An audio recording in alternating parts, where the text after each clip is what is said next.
தேவன் நம்மை நிரப்பி நடத்தி கொண்டு வருகிறார். எனவே இந்த ஜீவிய காலத்திலே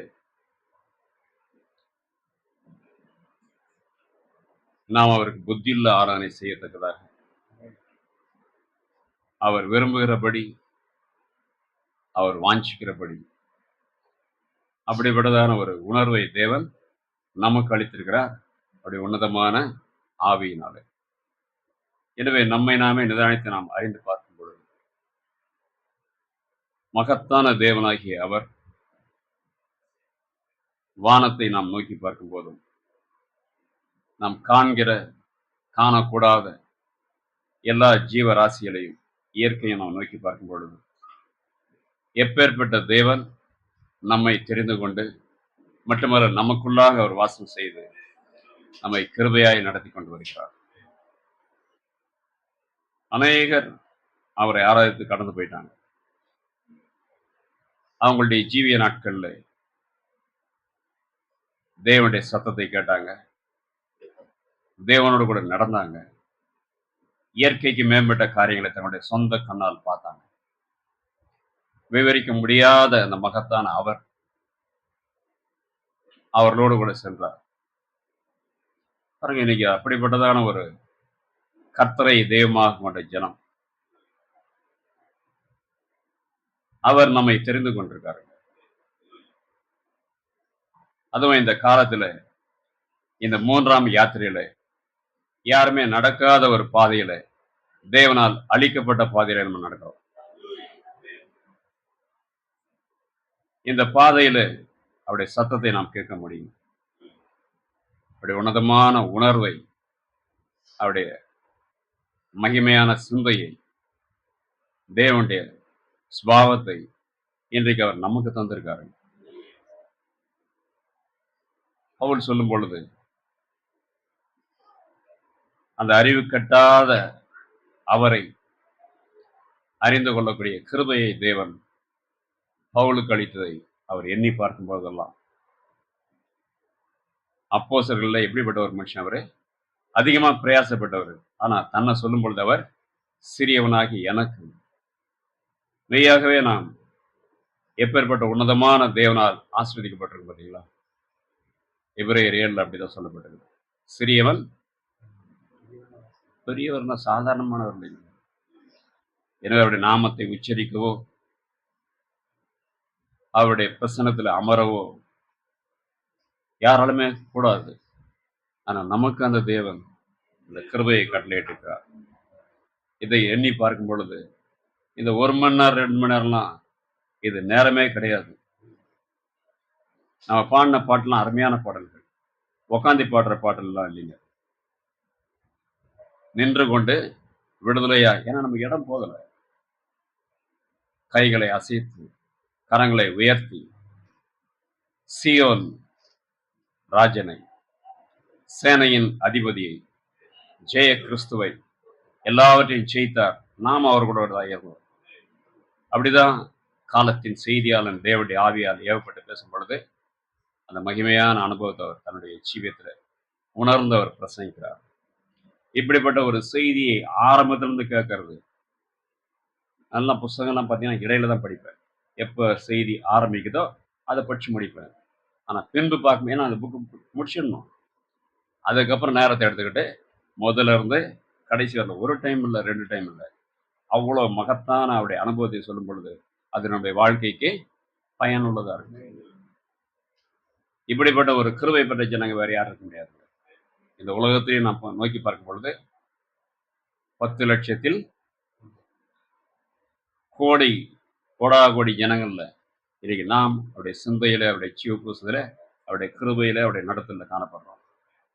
நாம் இதனால தேவனுடைய வார்த்தைக்கு முதலிடம் கொடுப்போம். எனவே தேவனாகிய கர்த்தர் தாமே நாம் நேசிக்கிற நம்முடைய ரட்சகர், நாம் ஆராதிக்கிற நம்முடைய தேவன், நம்முடைய புகழ்ச்சிக்கு உரியவர், நாம் பெருமை அடித்துக் கொள்ளக்கூடிய ஒரே நபர் பவுல். அப்படிதான் அவருடைய மகத்துவங்களை குறித்து அதை கிறிஸ்துவே சொல்லுவார்.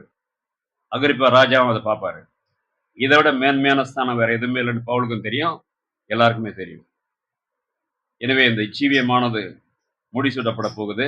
அப்பதான் நமக்கு தெரியும் ஆண்டவர் எப்படிப்பட்டதான ஒரு உயர்ந்த உன்னத ஸ்தானத்துல நம்மை கொண்டு வந்திருக்கிறார் என்பதை. காலத்திரைக்கு அப்பால் நம்முடைய கண் விழிக்கும் பொழுது அநேகரை நாம் பார்க்க போறோம். அவங்கள யாரும் அறிமுகப்படுத்த வேண்டியது அவசியமே இல்லை.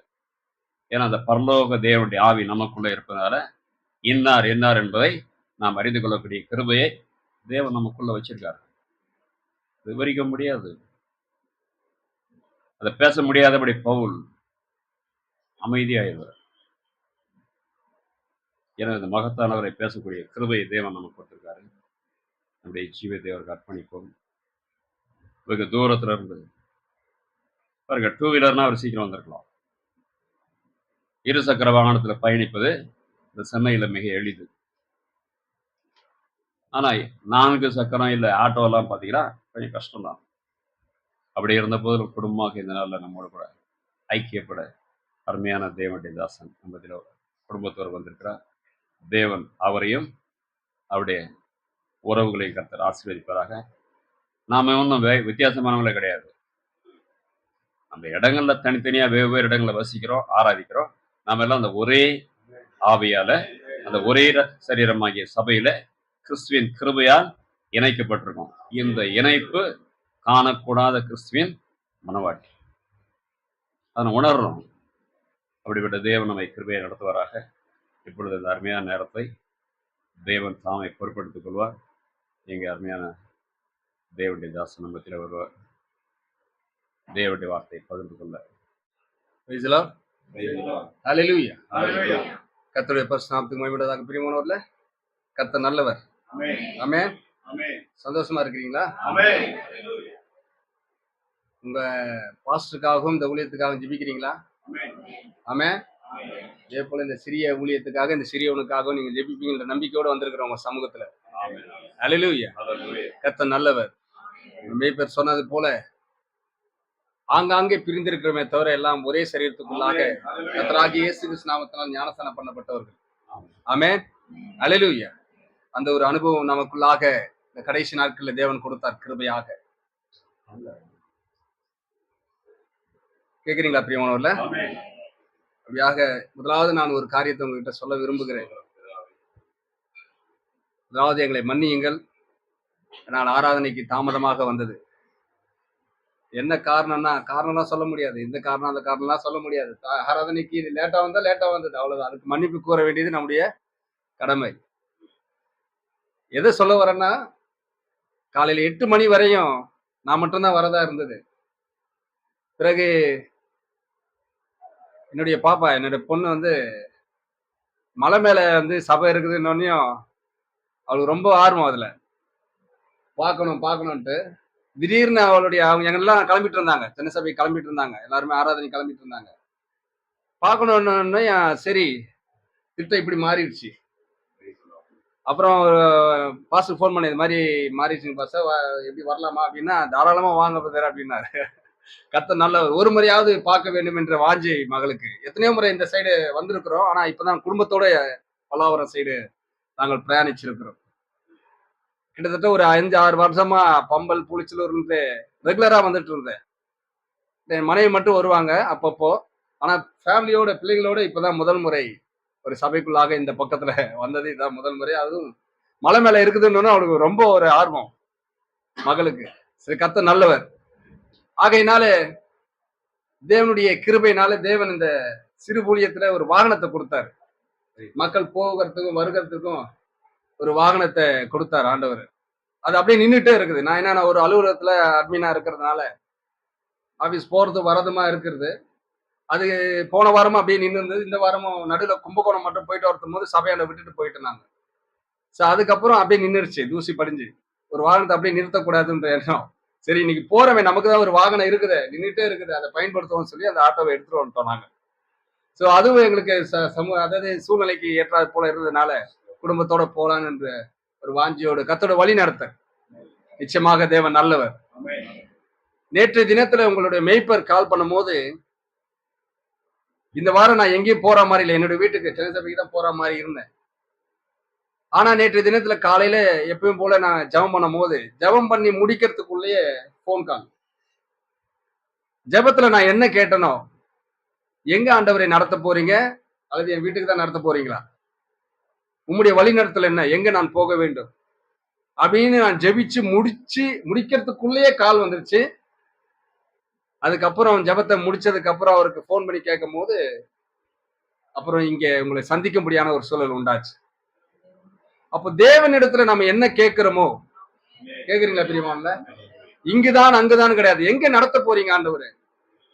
தேவனாலே, தேவனுடைய ஆவியினாலே நடத்தப்படுவது என்பது மிக அற்புதமான ஒன்று. எவர்கள் தேவனுடைய ஆவியினாலே நடத்தப்படுகிறார்களோ அவர்கள் தேவனுடைய புத்திரர் எனப்படுவார்கள். ஆமென். அந்த அனுபவம் அந்த அந்த அனுபவம் பெருசு. பட் ஆனா நம்ம வாழ்க்கையில அது அனுதினமும் நடக்குது. நம்ம தான் உணராம இருக்கிறோம். அநேக காரியங்களை உணராம இருக்கிறோம். பட் தேவனால வழி நடத்தப்படுறது மிக மிக அற்புதமான ஒரு காரியம். அல்லேலூயா. தேவனுடைய தன்னுடைய சரீரத்தை நடத்தாமல் யாரை நடத்துவார் ஆண்டவர்? கேக்குறீங்களா பிரியமானவர்களே? அதனால கர்த்தராகிய இயேசு கிறிஸ்து நாமத்தினால இன்னும் ஒரு விஷயம் கூட உங்களை வாழ்த்தி ஆசீர்வதிக்கிறேன். என்னுடைய வீடாகிய சென்னை சபையிலிருந்து உங்களுக்கு வாழ்த்துதலை கொண்டு வருகிறேன். என் மேய்ப்பர் இடத்திலும் சபையார் இடத்திலும் இருந்து உங்களுக்கு வாழ்த்துதலை கொண்டு வருகிறேன். கர்த்தர் நல்லவர். ஆமென். நாம் அப்படியாக செய்திக்குள்ளாக கடந்து செல்லலாம். பிரியமானவர்களே, சந்தோஷமா இருக்கிறீங்களா? ஒரு சிறு செய்தி தான், ஏற்கனவே நீங்க கேட்ட செய்திகள் தான். ஆனாலும் அது நினைப்பூட்டும்படியாக தேவன் இந்த நாளில் நம்மளை ஆசீர்வதிப்பாராக.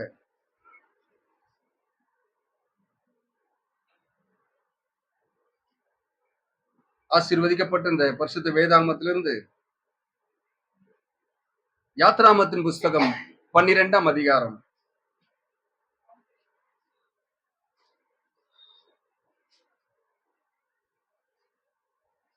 1ஆம் வசனத்திலிருந்து 13வது வசனம் வரை வாசிக்கிறேன். கர்த்தர் எகிப்து மோசேயும் ஆரோனை நோக்கி, இந்த மாதம் உங்களுக்கு பிரதான மாதம், இது உங்களுக்கு வருஷத்தின் முதலாம் மாதமாய் இருப்பதாக. நீங்கள் இஸ்ரவேல் சபையார் யாவரையும் நோக்கி, இந்த மாதம் 10ஆம் தேதியில் வீட்டு தலைவர்கள் வீட்டுக்கு ஒரு ஆட்டுக்குட்டியாக ஒவ்வொருவரும் ஒவ்வொரு ஆட்டுக்குட்டியை தெரிந்து கொள்ள கடவர்கள். ஒரு வீட்டில் இருக்கிறவர்கள் ஒரு ஆட்டுக்குட்டியை புசிப்பதற்கு போதுமான பேர்களாய் இராமல் போனால், அவனும் அவன் சமீபத்தில் இருக்கிற அவனுடைய அயல் வீட்டுக்காரனும் தங்களிடத்தில் உள்ள ஆத்துமாக்களின் இலக்கத்துக்கு தக்கதாக ஒரு ஆட்டுக்குட்டியை தெரிந்து கொள்ள வேண்டும். அவனவன் புசிப்புக்கு தக்கதாக இலக்கம் பார்த்து ஆட்டுக்குட்டியை தெரிந்து கொள்ள வேண்டும். அந்த ஆட்டுக்குட்டி பழுதற்றதும் ஆணும் ஒரு வயதுள்ளதுமாய் இருக்க வேண்டும். செம்மறியாடுகளிலாவது வெள்ளாடுகளிலாவது அதை தெரிந்து கொள்ளலாம்.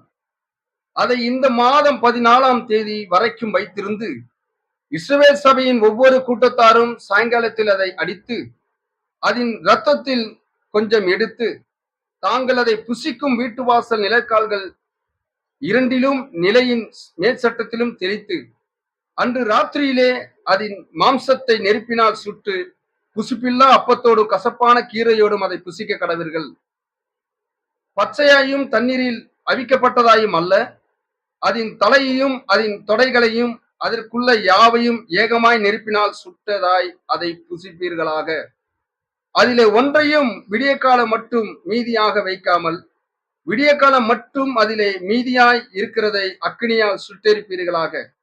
அதை புசிக்க வேண்டிய விதமாவது, நீங்கள் உங்கள் அறைகளில் கச்சையை கட்டிக்கொண்டு உங்கள் கால்களில் பாதரட்சியை தொடுத்து கொண்டும் உங்கள் கையில் தடி பிடித்துக் கொண்டும் அதை தீவிரமாய் புசிக்க கடவீர்கள். அது கர்த்தருடைய பஸ்கா. அந்த ராத்திரியிலே நான் எகிப்து தேசம் எங்கும் கடந்து போய் எகிப்து தேசத்தில் உள்ள மனிதர்கள் முதல் மிருக ஜீவங்கள் மற்றும் முதற்பேராய் இருக்கிறவர்களை எல்லாம் அதம் பண்ணி எகிப்து தேவர்களின் மேல் நீதியை செலுத்துவேன். நானே கர்த்தர். நீங்கள் இருக்கும் வீடுகளில் அந்த ரத்தம் உங்களுக்காக அடையாளமாயிருக்கும். அந்த ரத்தத்தை நான் கண்டு உங்களை கடந்து போவேன். நான் எகிப்து தேசத்தை அழிக்கும் போது அழிக்கும் வாதை உங்களுக்குள்ளே வராதிருக்கும். ஆமென். இன்னொரு பகுதி யோவான் எழுதின சுவிசேஷம் புதிய ஏற்பாட்டில் இதை வாசித்து 1ஆம் அதிகாரம் 1வது வசனமும் 14வது வசனமும் வாசிக்கிறேன். ஆதியிலே வார்த்தை இருந்தது, அந்த வார்த்தை தேவனிடத்தில் இருந்தது, அந்த வார்த்தை தேவனாய் இருந்தது. அந்த வார்த்தை மாம்சமாகி கிருபையினாலும் சத்தியத்தினாலும் நிறைந்தவராய் நமக்குள்ளே வாசம் பண்ணினார். அவருடைய மகிமையை கண்டோம். அது பிதாவுக்கு ஒரே பேரானுடைய மகிமைக்கு ஏற்ற மகிமையாகவே இருந்தது. ஆமென். கர்த்தர் தாமே வாசித்த இந்த வேத பகுதியோடு தம்முடைய ஆசீர்வாதத்தை கூட்டி நம் ஒவ்வொருவரும் ஆசீர்வதிப்பாராக. தலைகளை தாழ்த்தலாம் பிரியமானவர்களே. மகா இரக்கம் அன்பின் கிருபை நிறைந்த தேவனாகிய கர்த்தாவே, ஆசீர்வதிக்கப்பட்ட இந்த உயிர்த்தெழுந்த கால வேலைக்காக நன்றி செலுத்துகிறோம். தேவரீர், நீர் உம்முடைய உயிர்த்தெழும் வல்லமை எங்களுக்குள்ளாக நீர் வைத்திருப்பதற்காக உமக்கு நன்றி ஆண்டவரே. தேவரீர், எந்த உயிர்த்தெழும் வல்லமையோடு எங்களை எழுப்பினீரோ அதே உயிர்த்தெழும் வல்லமையோடு நாங்கள் உம்மை ஆராதிக்க எங்களுக்கு கிருபை செய்யும்படியாய் செபிக்கிறேன். துதிகளின் மத்தியிலே வாசம் செய்கிற தேவன் ஐயா நீர், இதுவரை நாங்கள் உம்மை ஆராதிக்க வேண்டிய விதானத்தில் இன்னும் ஆராதிக்கவில்லை ஆண்டவரே. உமக்கு நன்றி செலுத்த வேண்டிய விதானத்தில் இன்னும் நன்றி செலுத்தவில்லை ஆண்டவரே. உமக்கான ஒரு சரியான ஜீவியத்தை ஜீவிக்க வேண்டிய விதானத்தில் இன்னும் ஜீவிக்கவில்லை ஆண்டவரே. ஆகிலும் உம்முடைய கிருபை எங்களை தாங்குகிறது, உம்முடைய இரக்கம் எங்களை ஆண்டவரே நடத்துகிறது. இதோ உம்முடைய கிருபையினாலே நாங்கள் ஆண்டவரே ஒன்று கூடப்பட்டிருக்கிறோம் உம்முடைய சமூகத்தில் ஆண்டவரே. அதற்காக மக்கள் நன்றி செலுத்துகிறோம் ஆண்டவரே. நீர் எங்களோடு கூட பேசுவீராக. இதோ நீர் பேசுவது தடையா இருக்கிற எங்கள் குற்றம் குறைகள் தப்பிதங்கள் அக்கிரமங்கள் அக்கிரம சிந்தைகள் அக்கிரம பேச்சுக்கள் எல்லா பாவத்தையும் ஒரு விசை இயேசு கிறிஸ்து நாமத்தினாலே மன்னிக்க முடியாது ஜெபிக்கிறேன்.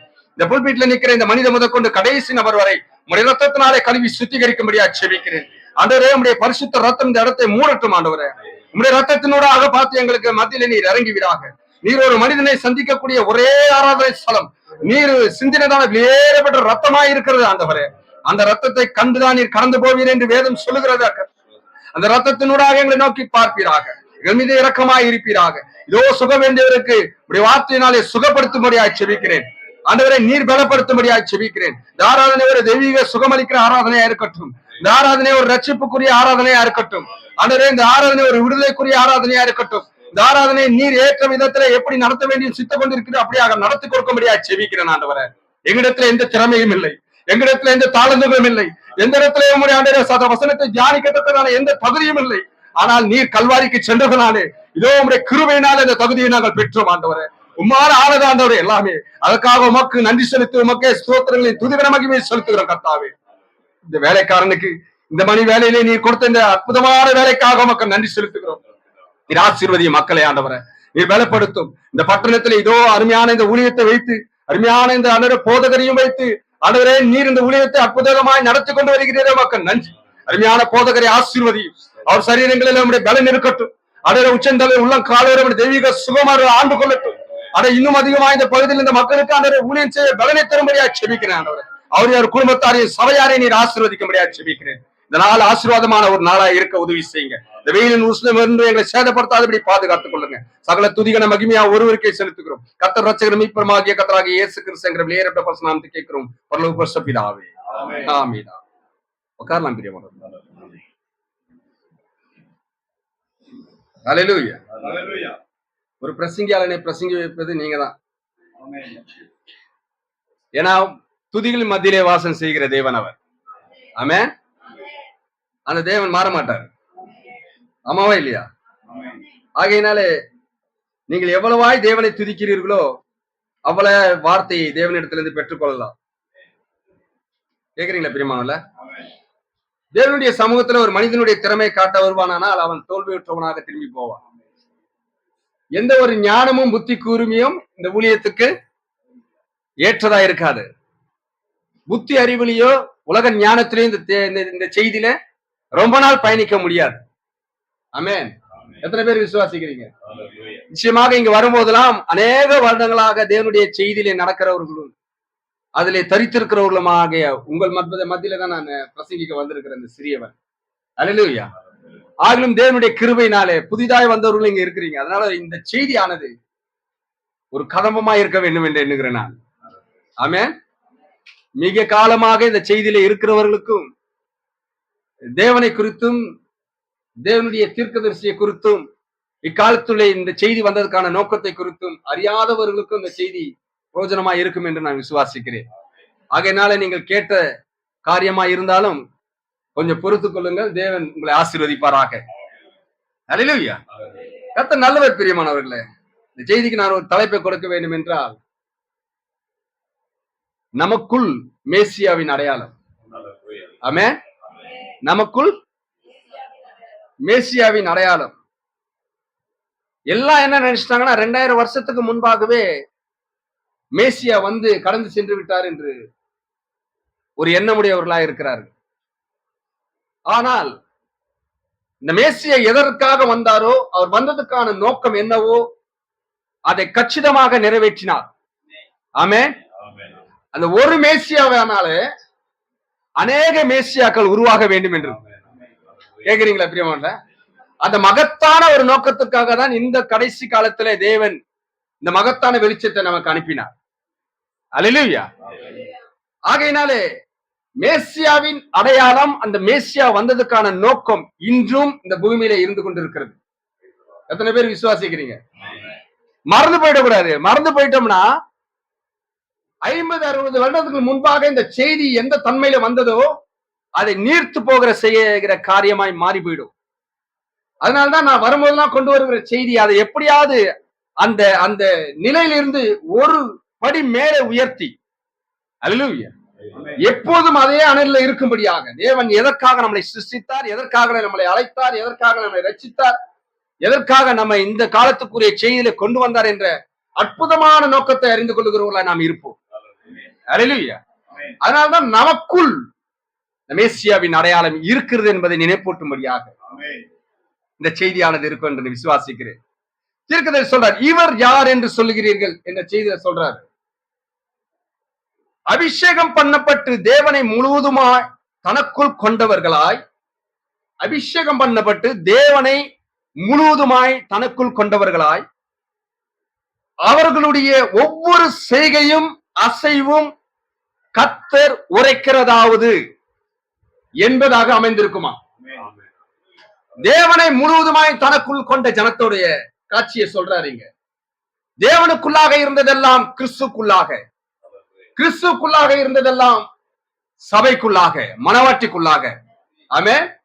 இப்ப அந்த தேவனை தனக்குள்ள கொண்டவராய், ஆதியிலே வார்த்தை இருந்தது, அந்த வார்த்தை தேவனிடத்தில் இருந்தது, அந்த வார்த்தை தேவனா இருந்தது, அந்த வார்த்தை மாம்சமானது, மாம்சமான வார்த்தை மேசியாவாக இருந்தார். ஆமென். இப்போ தேவனுக்குள்ளாக இருந்தது கிறிஸ்துக்குள்ளாக வந்தபோதே அவர் மேசியாவாக இருப்பார். ஆனால் அதே கிறிஸ்துக்குள்ளாக இருந்த சகலமும் இப்போது மனவாட்டிக்குள்ளாக, சபைக்குள்ளாக ஊற்றப்பட்டிருக்கிறது. அதனால்தான் தீர்க்கதரிசியால சொல்ல முடியுது, நீங்கள் குட்டி மேசியாக்களாக இருக்கிறீர்கள் என்று. அல்லேலூயா. கேக்குறீங்களா பிரியமானவர்களே? அப்போ அவர்களுடைய ஒவ்வொரு செய்கையும் அசைவும் கர்த்தர் உரைக்கிறதாவது, அதாவது இந்த செய்தியாகவே இருக்கும். ஆமென். இக்காலத்துடைய வெளிச்சமே வந்ததுங்க, கர்த்தர் உரைக்கிறதா தான் வந்தது. அப்போ அதனுடைய பிரதிபலிப்பா இருப்பார்கள் பூமியில். சொல்றார் திரும்பவும், அந்த அதே செக்கினா மகிமையில் நடந்து கொண்டிருக்கும் ஒரு சபையை எடுத்து தாருங்கள். அதே செக்கினா மகிமையிலே நடந்து கொண்டிருக்கும் அதே அசைவோடு, அதே கர்த்தர் உரைக்கிறதாவதோடு, செய்கையும் அசைவும் தேவனோடு இருக்கும் ஒரு சபையை எடுத்து தாருங்கள். அப்பொழுது பூமி மேல் ஒரு மேசியா நின்று கொண்டிருப்பதை உங்களுக்கு காண்பிப்பேன். அல்லேலூயா. ஒரே ஒரு சபையை, நாம் ஒரு கூட்டமாக இருக்கிறோம், நாம் ஒவ்வொருவரும் ஒரு சபை. இந்த சபை கூடி வர வேண்டும் என்று வேதம் சொல்லுகிறது. ஆமென். இந்த ஒவ்வொரு சபையும் மேசியாவினுடைய அசைவாய் இருக்க வேண்டுமா? இந்த ஒவ்வொரு சபையும் மேசியாவை பிரதிபலிக்க வேண்டுமா? இந்த ஒவ்வொரு சபையும் அவர் எப்படி அசைந்தாரோ அவ்வளவாய் நாம் அசைய வேண்டும். அசைய கூடாத நிலையில் இருக்கிற ஒரு காலத்துலதான் இந்த நாள்ல இருக்கிறோம். நாம நமக்கு தெரியும் என்ன நடந்துட்டு இருக்குது. அல்லேலூயா. கேக்குறீங்களா பிரியமானவர்களே? இந்த சோசியல் மீடியா என்ன பண்ணிட்டு இருக்குது நமக்கு தெரியும். இந்த உலகம் நமக்கு என்ன காரியத்தை நெருக்கிட்டு இருக்குது நமக்கு தெரியும். பிரச்சனைகளும் சூழும் பொழுது எப்படி எல்லாம் நடந்துட்டு இருக்குது நமக்கு தெரியும். இவர்களின் மத்தியிலே இந்த மேசியாவின் அடையாளம் நமக்குள்ளாக வைத்து இருக்கிற அந்த மேசியாவின் அடையாளம் வெளிப்பட வேண்டும். அதைதான் கர்த்தர் விரும்புகிறார். ஆமென். துதியில் மத்தியில வாசமா இருப்பார். பிரதர், எனக்கு இருக்கிற பிரச்சனையில துதியே வரமாட்டுது, அப்படித்தானே?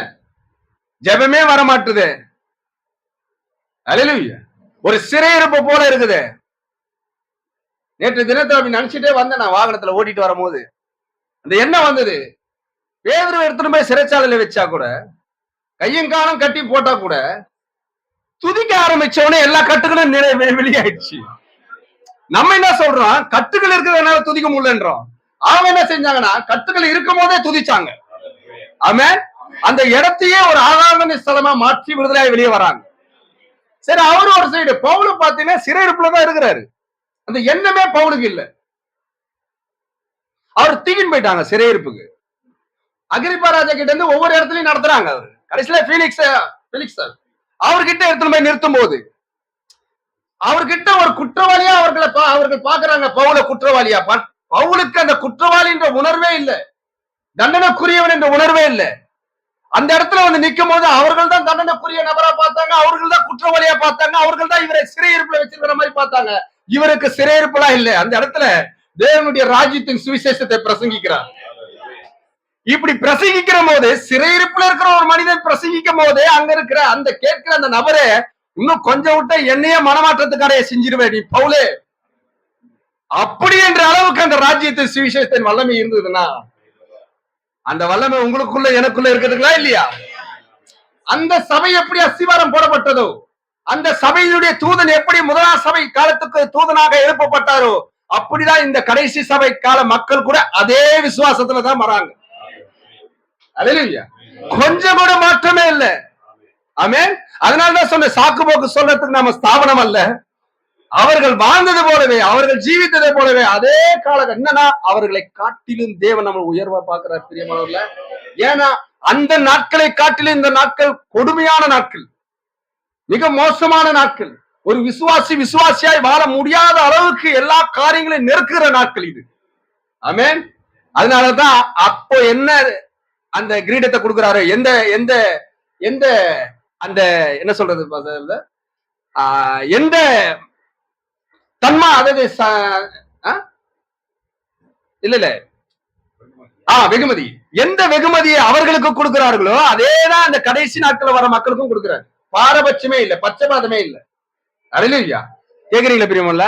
ஏனால் அந்த நாட்கள்ல வாழுவதை காட்டிலும் இந்த நாட்கள்ல வாழுவது மிக மிக அரிது. ஆமென். ஆனாலும் வாழக்கூடிய கூட்டம் இருக்கிறோம். ஆமென். வாழ வைக்கிறவர் நமக்குள்ள இருக்கிறார்.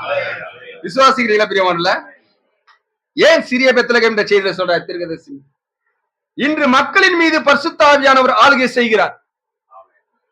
இன்று மக்களின் மீது பரிசுத்த ஆவியானவர் ஆளுகை செய்கிறார். மற்றும் வார்த்தையே பரிசுத்த ஆவியானவர். அல்லேலூயா. வார்த்தையே பரிசுத்த ஆவியானவர். அல்லேலூயா. இந்த வார்த்தை நமக்குள்ளாக இருக்கும்போது பரிசுத்த ஆவியானவர் நமக்குள்ள இருக்கிறார். நாம் பேசுகிற வார்த்தை ஆவியாயும் ஜீவனாயும் மாறும். ஏன் வீண் வார்த்தைகளை பேசுவது அல்ல, இந்த ஜீவ வார்த்தையை பேசும்போது அந்த ஜீவ வார்த்தையிலே அவருடைய ஆவி இருக்கிறது, அவருடைய ஜீவன் இருக்கிறது. ஆமென். அதனால்தான் இந்த வார்த்தை நமக்குள்ளாக வாசமா இருக்க வேண்டும். அல்லேலூயா. குற்றச்சாட்டு என்ற செய்தியை சொல்றாரு, வார்த்தை என்பது மேசியா, வார்த்தை பரிசுத்த ஆவியானவர். அதே வார்த்தை இன்னொரு செய்தியில சொல்றாரு, வார்த்தை என்பது மேசியா. அல்லேலூயா. நீங்கள் அதை விசுவாசிக்கிறீர்களா? நல்லது. வார்த்தையின் பிரதிபலிப்பு அது மேசியாவின் பிரதிபலிப்பு. அல்லேலூயா. வார்த்தையின் பிரதிபலிப்பு அது மேசியாவின் பிரதிபலிப்பு. வார்த்தை பரிசுத்த ஆவியானவர். அதே வார்த்தை அபிஷேகம் பண்ணப்பட்ட வார்த்தை மேசியா. இப்ப அபிஷேகம் பண்ணப்பட்ட வார்த்தை நமக்குள்ளாக இருக்குமானால் அது மேசியாவை வெளியே கொண்டு வரும். கேக்குறீங்களா? இந்த செய்தி வந்ததுக்கான நோக்கம் இன்று அநேகருக்கு தெரியல. இந்த செய்தி மேசியாவாக நமக்குள்ளாக ஆளுகை செய்கிறார். அல்லேலூயா. அபிஷேகம் பண்ணப்பட்ட வார்த்தையா இந்த செய்தி? ஆமென். இந்த செய்தி அபிஷேகம் பண்ணப்பட்ட வார்த்தைனா இந்த வார்த்தை ஆவியாயும் ஜீவனாயும் இருக்கிறது. இந்த வார்த்தை நமக்குள்ளாக வாசமா இருக்கும் போது இந்த வார்த்தை நம்மை ஆளுகை செய்கிறது. இது ஒரு மனிதனுடைய வார்த்தை அல்ல, இது வில்லியம் மரியம் பிரணாம் என்கிறதான ஒரு மனிதனுடைய வார்த்தை அல்ல, தேவனுடைய சிங்காசனத்திலிருந்து வந்த வார்த்தை. அல்லேலூயா. கேக்குறீங்களா பிரியமானவர்களே? அப்போ தேவன் ஒரு வார்த்தையை பேசும்போது, ஒரு மனிதன் அந்த வார்த்தையை எடுத்து பேசும்போது அது தேவனே பேசுகிறான். கேக்குறீங்களா பிரியமானவர்களே? இஸ்ரவேலர்கள் மேசியாவை எதிர்பார்த்துட்டு இருந்தாங்க. மேசியா வரணும், எங்களுக்கு ராஜாவாக இருக்கணும். ஏன்னா அவர்களுடைய மேசியா யாராவா இருக்கணும்? யெகோவா தேவனே அவர்களுடைய மேசியாவா வரணும், அவருடைய ஆளுகையில் இருக்கணும்னு நினைச்சாங்க. எதிர்பார்த்துட்டு இருந்தாங்க. ஆனால் அவர்கள் எதிர்பார்த்த விதானத்திலே அந்த மேசியா வரல. அவர்கள் சபை என்ன போதிச்சதோ அதன்படிதான் பார்த்தாங்க. ஸ்தாபனங்கள் எப்படி மேசியா வருகை சொல்றாங்களோ, தேவனுடைய இரண்டாம் வருகை சொல்றாங்களோ, அப்படிதான் ஸ்தாபனம் எதிர்பார்த்துட்டு இருக்குது. அல்லேலூயா. ஆனால் அவர் எப்படி வரப்போகிறார் என்பதை மிக தெளிவாக இக்காலத்துடைய செய்தியின் வெளிச்சத்தின் மூலமாக நமக்கு கொடுத்திருக்கிறார். ஆமாவா இல்லையா? அல்லேலூயா. அப்போ அவர்கள் யூதர்கள் எதிர்பார்த்த விதானம் வேறு, அவர் வந்த விதானம் வேறு. அதனாலதான் அந்த மகிமையின் தேவனை சிலுவையில் அறைஞ்சாங்க. அவர்கள் கண்கள் குருடாக்கப்பட்டதா இருந்தது. இன்றும் அந்த வார்த்தை மாம்சமானது போலவே இன்றும் வார்த்தை, அச்சிடப்பட்ட வார்த்தை மேசியாவாக இருக்கிறார் என்று தீர்க்கதரிசி சொல்லுகிறார்.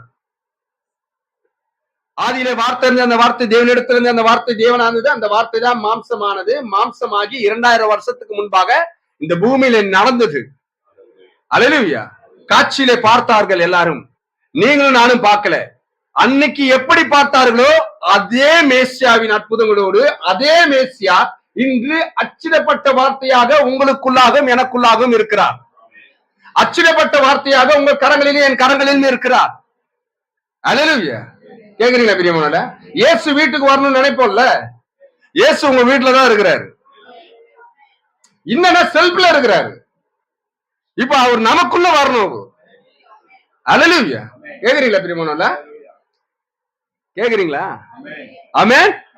இப்ப அவர் நம்ம வீட்டுலதான் இருக்கிறாரு. இப்ப அந்த செல்ஃப்ல இருக்கிறவர் நமக்குள்ளாக வந்தார்னா மேசியாவின் அடையாளம் நமக்குள்ளாக இருந்து வெளிப்படும். அவ்வளவுதான். இந்த மகிமையின் தேவனை அப்போ எப்படி சிலுவையில் அறைந்தார்களோ அதே போலதான் இந்த நாட்களும் ஸ்தாபனத்தின் மூலமாக தன்னுடைய சிந்தையில 2வது முறை சிலுவையில் அறையப்படுகிறார். கேக்குறீங்களா? தீர்க்கதரிசிகள் மூலமாக வந்த வார்த்தை எங்களுக்கு எதுக்கு பிரதர்? அப்பனா அப்போஸ்தலர் பவுல் மூலமாக வந்த வார்த்தை நமக்கு தேவைப்படாது. கேக்குறீங்களா? அல்லேலூயா. தீர்க்கதரிசி சொல்றார், இன்றும் அதே காரியத்தை திரும்ப செய்கிறார்கள். என்ன யூதர்கள் செய்தார்களோ அதேதான் திரும்ப இன்றும் செய்கிறார்கள் என்று சொல்லுகிறார். அவர் வார்த்தை. ஏனென்றால் அவர் வார்த்தை. வார்த்தை தீர்க்கதரிசியிடம் வருகிறது. வருதா இல்லைங்களா? வார்த்தை எப்போதுமே தேவன் தமது ஜனங்களுடன் தொடர்பு கொள்ளும் முறையில் தீர்க்கதரிசியை அனுப்புதல் எப்பொழுதுமே இருந்துள்ளது. ஆமோஸ் 3:7 அதை வாசிக்கிறோமா? என்ன சொல்றாரு? கர்த்தராகிய ஆண்டவர் தீர்க்கதரிசிகளுக்கு தம்முடைய ரகசியத்தை வெளிப்படுத்தாமல் பூமியிலே ஒரு காரியத்தையும் செய்யார். அப்படி சொன்னவர் மாற்ற மாட்டார், மாறவும் மாட்டார். இயேசு கிறிஸ்து நேற்றும் இன்றும் என்று மாறாதவர். அவருடைய வார்த்தை மாறாது, அவருடைய சுபாவம் மாறாது, அவருடைய பேச்சு மாறாது. அல்லேலூயா. அப்போ தீர்க்கதரிசி மூலமாக தான் தன்னுடைய ரகசியத்தை வெளிப்படுத்துவார்னா இந்த கடைசி நாட்கள்ல தேவன் வாக்குத்தத்தம் பண்ணபடி 7ஆம் தூதனுடைய சத்தத்தின் நாட்கள்ல அவன் எக்கால ஊத போகிற போது, அவன் பிரசங்கிக்கிற போது தேவன் ரகசியம் நிறைவேறும் என்று வேத வசனம் வெளிப்படுத்தல் 10:6 சொல்லப்பட்ட பிரகாரமா தேவன் இந்த கடைசி நாட்களிலும் ஒரு தீர்க்க தரிசன ஊழியத்தை வச்சிருக்கிறாரா இல்லையா? சொல்லுங்க பிரியமானவர்களே. எப்போதுமே தீர்க்கதரிசியை கொண்டுதான் பேசுகிறார். ஜலப்பொருளை நடக்க போகுது, நோவா கிட்ட தேவனுடைய வார்த்தை வருது. அல்லேலூயா. ஜலப்பொருளுக்கு முன்னாடி நோவாவை அனுப்புகிறார் தேவன். சோதோம் குமாரா அழிவுக்கு முன்பாக ஆபிரகாம் அனுப்புகிறார் தேவன். அல்லேலூயா. இஸ்ரவேல் ஜனங்களை வெளியே கொண்டு வருவதற்காக மோசேயை அனுப்புகிறார் தேவன். கிறிஸ்துவனுடைய முதல் வருகைக்கு முன்பாக யோவான் அனுப்புகிறார் தேவன். அல்லேலூயா. கேக்குறீங்களா? புதிய ஏற்பாட்டுல சபை சீர்பொருந்தும் பொருட்டாக தேவன் தம்முடைய தீர்க்கதரிசியை கொண்டிருந்தார். புதிய ஏற்பாட்டிலையும் அதுவும் ஒரு தீர்க்கதரிசி. கேக்குறீங்களா? தீர்க்கதரிசி வேறு, தீர்க்கதரிசி வரம் பெற்றவர்கள் வேறு. ஆமென். ஒரு தீர்க்கதரிசி பிறப்பிலேயே தீர்க்கதரிசியா இருக்கிறார். எரேமியாவை அப்படிதான் சொல்லப்படுகிறது. தாயின் கர்ப்பத்திலே உன்னை தெரிந்து கொண்டேன். இந்த உலகமே அஸ்திவாரம் படுவதற்கு முன்பாகவே தம்முடைய தீர்க்கதரிசியை தேவன் கொண்டிருந்தவரா இருந்தார். அவர்தான் தீர்க்கதரிசி. தீர்க்க தரிசன வரம் பெற்றவர்கள் அநேகர். இன்னைக்கு பேட்டைக்கு ஒரு தீர்க்கதரிசி, ஊருக்கு ஒரு தீர்க்கதரிசி, வருடத்துக்கு ஒரு தீர்க்கதரிசி, வருட வாக்குத்தத்தத்துக்கு ஒரு தீர்க்கதரிசி, இப்படி பெருகி இருக்கிற நேரத்துல விசிடி தீர்க்கதரிசி தெரியுங்களா? டிவிடி விசிடில தீர்க்கதரிசி வராங்க. பரலோகத்துல போய் அப்படியே அந்த ஹெச்டி அந்த விசிடியை பெற்று வந்த ஒருத்தர் இருக்கிறாரு வில்லிவாக்கத்துல. பூச்சிக்கார தாத்தா சொல்லுவோம் நாங்க. நீங்க கேள்விப்பட்டிருப்பீங்க ஏஞ்சல் டிவி. பிதா ஒருத்தர் வயசானவரா இருந்தாராம், குமாரர் பக்கத்துல இருந்தாராம். அவர்கிட்ட அந்த சீடியை கொடுக்கும் போது இந்த சீடியை பெறும் போதே பரிசுத்தாவியை அந்த சீடியில இருந்தாராம். எப்படி ஜனங்களை ஏமாற்ற முடியுமோ அவ்வளவாய் வஞ்சகத்தோடு ஜனங்களை ஏமாற்றி கொண்டிருக்கிற இந்த நாட்கள் தம்முடைய மனவாட்டியை இந்த வஞ்சகம் வஞ்சிக்க கூடாது என்பதற்காகவே தேவன் ஒரு எளிமையான மனிதனை பூமியில் அனுப்பினார். அல்லேலூயா. இந்த எளிமையான மனிதன் வரவில்லை என்றால் உண்மையாவே நாமளும் அதை நம்பிட்டு அந்த சீடியை வாங்கிட்டு தான் உட்காந்துருப்போம். கேக்குறீங்களா பிரியமாவுல? சீடியை வாங்கறது மட்டுமல்ல, அதை வாங்கும் போது ரீபாஹா அது ஒரு பாசை, அது சாதாரணமா வரும் எல்லாருக்குமே. பேசிருக்கீங்களா? யாருன்னா பேசிருக்கீங்களா? நம்ம எல்லாரும் பேசின மக்கள், பேசாத மக்கள் கிடையாது. கேக்குறீங்களா? அது அந்நிய பாஷை அல்ல. இப்ப கூட நம்ம பேசணும்னா பேசுவோம், ஆமாவா இல்லையா? அப்படி பேசிட்டே அந்த சீடியை வாங்கி நம்ம அந்த வஞ்சகத்துல இருந்து கொண்டிருக்கிற நாட்கள் தான் இது. ஆனால் தேவனுடைய கிருபை, தேவனுடைய தயவு எங்கேயோ போயிட்டு இருக்கிற நம்மளை திருப்பினது பிரியமானவர்களே. ஆமென். எங்கேயோ போயிட்டு இருந்த நம்மளை திருப்பி இந்த மகத்துவமான வெளிச்சத்தில் நடக்கும்படியா தேவன் கிருபை பாராட்டினார். ஹல்லேலூயா. ஏன்? தேவன் என்ன விதையாய் நம்மளை விதைத்தாரோ அதே விதையாக தான் நாம் முளைப்பிக்க வேண்டும். நம் வார்த்தையிலிருந்து வெளியே வந்த வார்த்தையின் பாகனா அந்த வார்த்தையினுடைய பிரதிச்சை நம்ம இடத்துல வெளிப்பட வேண்டும் என்பதற்காகவே இந்த கடைசி நாட்களில் நம்மளை அழைத்தார் தேவன். நீங்களும் விரும்பல, நானும் விரும்பல, உங்களுக்கும் தெரியாது, எனக்கும் தெரியாது. அல்லேலூயா. ஆனா அந்த மகத்துவமான காரியங்களை இனி நம்ம அனுபவிக்க போகிற, நாம் சுதந்திரத்துக் கொள்ள போகிற அந்த தேசத்தையும் அந்த நன்மைகளையும் நம் காது கேட்கவும் இல்லை, கண் பார்க்கவும் இல்லை, இதயத்திலே தோன்றவும் இல்லை, உணரக்கூட இல்லை. இன்னும் அப்படி உணர்ந்தோமானால் நாம இப்படி இருக்க மாட்டோம். நாம பேப்பர் சொன்னார், இந்த பாடலை பாடும் போது எழுந்து நின்று ஆராதிப்போம்னு. அப்பேற்பட்ட கூட்டத்தை காட்டிலும் மேலான கூட்டமா நம்ம இருப்போம். கேக்குறீங்களா பிரியமாவல்ல? இன்னும் உணரல. ஒரு சர்வ வல்லமையுள்ள தேவன் இந்த எளிமையான கூடாரத்துல இருந்து எங்கோ ஒரு 15 கிலோமீட்டர் முன்னாடி இருக்கிற அந்த இடத்துல இருக்கிற 20 கிலோமீட்டர் என்னவோ அங்க சின்ன செவத்தை எடுத்துக்கிற இந்த மனுஷனுடைய சத்தத்தை கேட்டு அந்த இணைப்பை இணைத்தாரு அந்த சர்வ வல்லமையுள்ள தேவன். இனி காலையில உங்க முன்னாடி நான் நிக்கிறேன். கேக்குறீங்களா பிரியமல்ல? உங்களுக்குள்ளாக இருக்கிற தேவ ஆவியா அவர்களை நடத்துவதே அது மகத்தான கிருபை பிரியமானவர்களே. அல்லேலூயா. கேக்குறீங்களா? நம்ம சாதாரணமான மக்கள் அல்ல. இந்த செய்தியும் சாதாரணமானது அல்ல. இதை புசிக்க புசிக்க இதனுடைய நன்மையை உணர உணர வாழ்க்கையில அனுதினமும் நடக்கிற சோதனைகளும் பிரச்சனைகளும் தேவன் வெளியே கொண்டு வருகிற அந்த அனுபவம் இருக்கு பாருங்க. இதை வைத்து நீங்க உணர்ந்து கொள்ள முடியும், இந்த சர்வ வல்லமையுள்ள தேவன் வேற எங்கோ இல்ல. ஞாயிற்றுக்கிழமை சபைக்கு போகும்போது மாத்திரம் அல்ல, ஒவ்வொரு நிமிஷமே நோக்கி பார்த்து கொண்டு என்னோடு கூட பயணித்துக் கொண்டு வருகிற தேவன் அவர். நான் விரும்பத்தக்கவனே அல்ல, அவருக்கு ஏற்ற வாழ்க்கையை நான் வாழல, ஆனால் அவர் விரும்பி என்னோட நடக்கிறார். அவர் விரும்பி என்னோட நடக்கிறார். எப்போதாவது நீ திரும்ப மாட்டியா? உன் மனச எப்போதாவது என்னோட கூட நடக்க மாட்டியா? நம்முடைய தீர்க்கதரிசியை பார்த்து கேட்டாரா இல்லைங்களா? கேட்டாரா இல்லையா? அவருடைய தாழ்மையை நீங்க புரிஞ்சு கொள்ள முடியல கிறிஸ்தவர்களால. அன்னைக்கு எவ்வளவாய் தாழ்மையா இறங்கி வந்தாரோ அதே தேவன் தான் இன்று நம்மை பின்தொடர்ந்து வருகிறார், நம்மளோட கூட பயணிக்கிறார் பிரியமானவர்கள். அல்லேலூயா. அப்போ ஒவ்வொரு காலத்திலும் தேவன் தம்முடைய தீர்க்கதரிசியை கொண்டுதான் பேசுறார். அல்லேலூயா. இந்த நாட்களில் 2ஆம் வருகைக்கு முன்பாக உண்மையான அசலான ஒரு தீர்க்கதரிசியும் பூமியில எழும்ப வேண்டும். அல்லேலூயா. கேக்குறீங்களா? அப்போ இந்த தீர்க்கதரிசி இந்த தேசத்தினுடைய இந்த உலகத்தினுடைய கலாச்சாரத்துக்கு அப்பாற்பட்ட மனிதனாக இருக்க வேண்டும். அல்லேலூயா. இந்த தேசத்தினுடைய ஆவி அவரை டிஸ்டர்ப் பண்ணக்கூடாது, டிஸ்டர்ப் பண்ண முடியாது. ஆமென். இந்த கலாச்சாரத்தினுடைய எந்த ஆவியும் அவரை தொல்லைப்படுத்த முடியாது. இந்த மனிதன் தேவன் அணுவாய் செதுக்கின ஒரு மனிதனாக இருக்க வேண்டும். முழுமையாக தேவனுடைய கரத்தில் அர்ப்பணிக்கப்பட்ட மனிதனாக இருக்க வேண்டும். முழுமையாக தேவனுடைய ஆவியானவருடைய அந்த மென்மையான சத்தத்துக்கு உணர்வுள்ள ஒரு மனிதனாக இருக்க வேண்டும். தேவன் ஒரு மனிதனை முன்குறித்த பிரகாரமாகவே ஒரு மனிதனை எழுப்புகிறார் தேவன். அவர்தான் வில்லியம் மரியம் பிரணாம். ஏதோ அமெரிக்கா தேசத்துல பிறந்த மனிதன் கிடையாது அவர். ஆமென். கேக்குறீங்களா? ஏதோ அமெரிக்கா தேசத்துல பிறந்த மனிதன் கிடையாது. அவர் நிச்சயமாக ஒரு மனிதன் தான். ஆமென். ஆனால் தேவனாகிய கர்த்தரை தனக்குள்ளாக கொண்டவராய் இந்த பூமியிலே அசைவாடினார், நடந்தார். அவர் நடக்கும்போது சர்வ வல்லமையுள்ள தேவன் அவருக்குள்ளாக இருந்து நடந்தார். ஏன்? அவர்தான் முதலாவது அசைவாடப்பட்ட கதிர்கட்டு. கேக்குறீங்களா? அந்த அசைவுக்கு அப்புறம் தான் இந்த அசைவு எல்லாம் வர வேண்டும் என்பதை தேவன் முன்குறித்திருந்தார். கேக்குறீங்களா? அல்லேலூயா.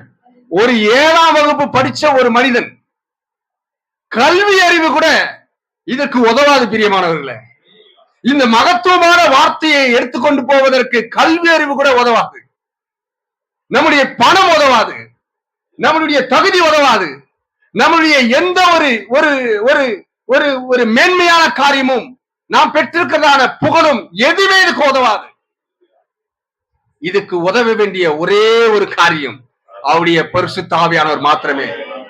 எந்த மனிதனும் இந்த பூமியை ஊழியம் செய்யல. இந்த 2000 வருடமாக அவர் எப்படி இருந்து ஊழியம் செய்தாரோ அவரை தான் தொடர்ந்து ஊழியம் செய்து கொண்டிருக்கிறார். ஒவ்வொரு மனிதனை அந்த காலத்துக்கு தேர்ந்தெடுக்கிறார், அவ்வளவுதான்.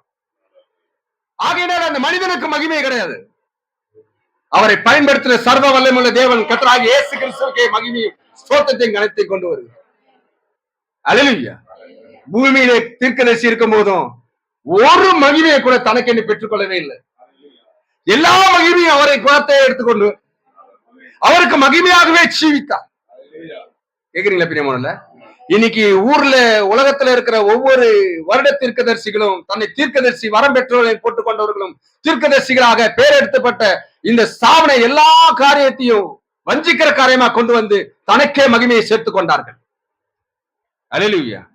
ஆனால் இந்த தீர்க்கதரிசி எந்த மகிமையும் தனக்காக எடுத்துக்கொள்ளவில்லை. யாரும் அவரை மகிமைப்படுத்தவும் விரும்பவில்லை. கேக்குறீங்களா பிரியமானவர்களே? தேவனுடைய ஸ்தானத்தை, கிறிஸ்துவின் ஸ்தானத்தை எடுத்துக்கொள்ள ஒருபோதும் அவர் அனுமதிக்கவும் இல்லை. கேக்குறீங்களா? அல்லேலூயா. இன்று இருக்கிற ஸ்தாபன ஆவிக்குரிய குஷ்டரோகம் ஒன்று இருக்கிறது என்பதை அறியாமல் இருக்கிறார்கள். ஆவிக்குரிய குஷ்டரோகத்துல தன்னுடைய மனவாட்டியை எப்படி எழுப்புவார் ஆண்டவர்? கேக்குறீங்களா பிரியமானவர்களே? அவர் 2000 வருஷத்துக்கு முன்பாக வந்தபோது குஷ்டரோகியை தொட்டு சுகமாக்கின தேவன் அவர். இப்ப ஆவிக்குரிய குஷ்டரோகம் என்று கிறிஸ்துவ உலகத்துல இருந்ததுன்னா அதை சுகமாக்குவாரா மாட்டாரா? ஆமே. அப்படி சுகமாக்க வேண்டும் என்பதற்காக தான் ஒரு மாம்ச சரீரத்துல வந்தார் அவர். அல்லேலூயா. நாகமான்னு ஒரு மனுஷன் இருந்தாருங்களா? இந்த மனுஷர் குஷ்டரோகம் இருந்ததுங்களா?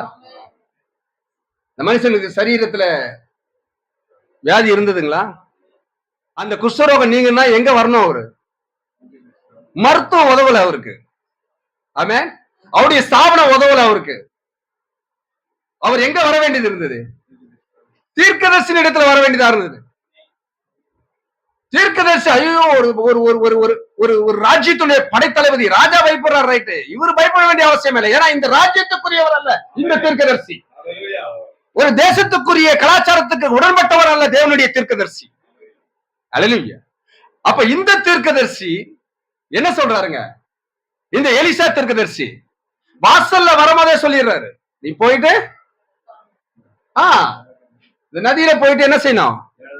7 தடவை முழுகி எழுந்துருங்க. இவர் என்ன நினைச்சாரு? அவரை தொட்டு ஜெபம் பண்ணி சுகப்படுத்துவார்னு நினைச்சாரு. தேவனுடைய வழி எப்பவுமே வித்தியாசமா இருக்கும். ஆமென். ஒரு புறஜாதிக்கு எப்படி சுகத்தை கொடுக்கணும் தேவன் அறிந்திருக்கிறார். தொட்டு சுகமளிக்கப்படுகிறவன் புறஜாதி அல்ல. வார்த்தை பிரசங்கிக்கும் பொழுது, தேவனுடைய வார்த்தைக்கு நம்ம கீழ்ப்படியும் போது அந்த தெய்வீக சுகமானது நம்மளை வந்து அடையும் பிரியமானது வழி. பழைய ஏற்பாட்டிலும் சரி, புதிய ஏற்பாட்டிலும் சரி. பழைய ஏற்பாட்டை நாகமானுக்கு அப்படிதான் கொடுத்தாரு. தீர்க்கதரிசியுடைய வார்த்தை சொல்லும் போது அந்த வார்த்தை அந்த மனுஷன் கீழ்பட்ட போது அந்த தெய்வீக சுகத்தை உணர்ந்தார். அவர் 100க்கு அதிபதி இடத்துல வரும்போது 100 அதிபதி அந்த வார்த்தையை கேட்ட உடனே அந்த வார்த்தையின் பிரகாரமாக ஆக கடவுள் விசுவாசத்துல கடந்து செல்லும் போது அவன் வேலைக்காரனை சொஸ்தப்படுத்தினார் தேவன். இதுதான் நம்முடைய சுகத்துடைய வழி. ஆமே.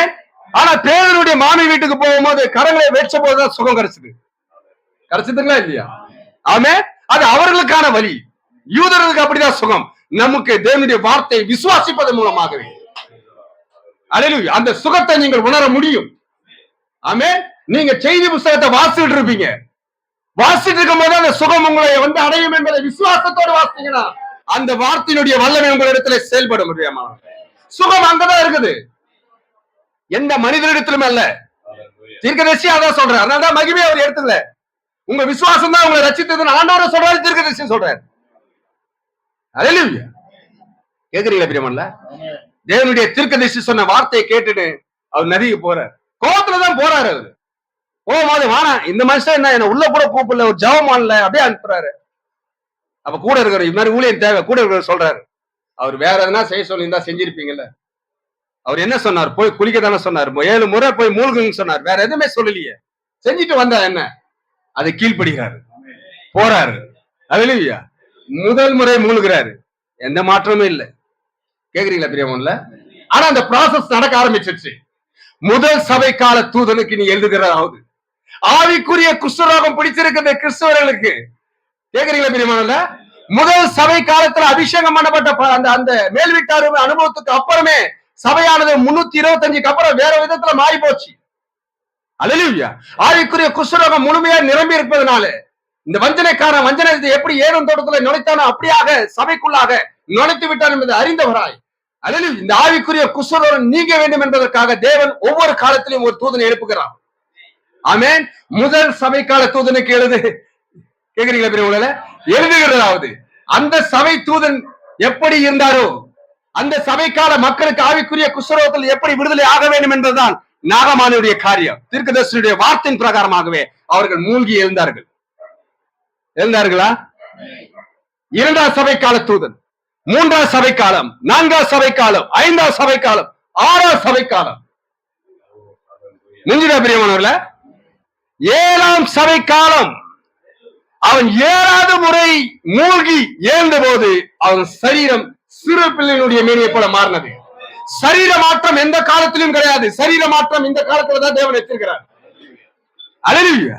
சரீர மாற்றம் எந்த காலத்திலும் கிடையாது. அப்போ சரீர மாற்றம் வரணும்னா தேவன் அனுப்பின தீர்க்கதரிசியுடைய சத்தத்துக்கு செவி கொடுக்கும் போது இந்த சரீரம் இமை பொழுதிலே மறுரூபமாகும். கேட்கிறீங்களா பிரியமானவர்கள?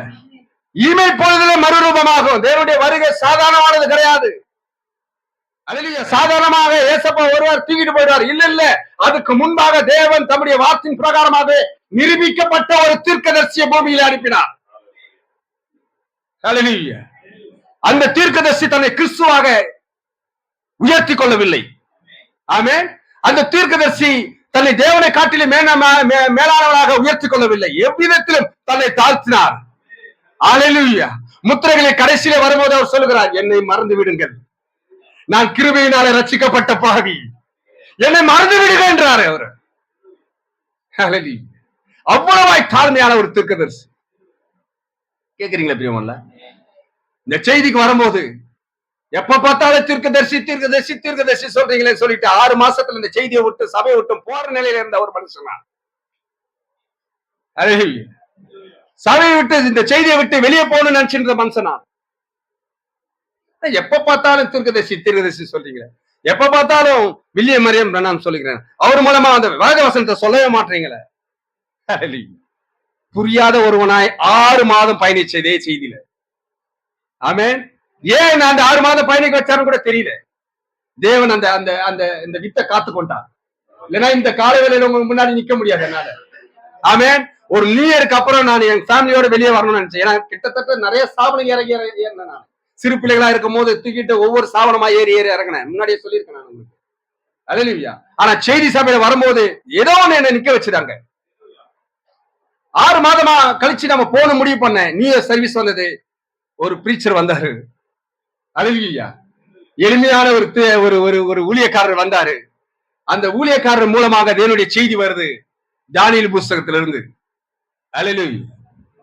தானியேல் புஸ்தகத்திலிருந்து செய்தி வரும்போது தீர்க்கதரிசி யார், தீர்க்கதரிசிகளின் தேவன் யார் என்பதை புரிந்து கொண்ட நான். அல்லேலூயா. மக்கள் தான் தானியேலுக்கு தூபம் காட்டுறதுக்கு சிலையை வடிச்சாங்களே தவிர, அந்த ராஜா தான் வடிச்சாலே தவிர தானியேல் எப்போதுமே தன்னை உயர்த்திக் கொள்ளவில்லை.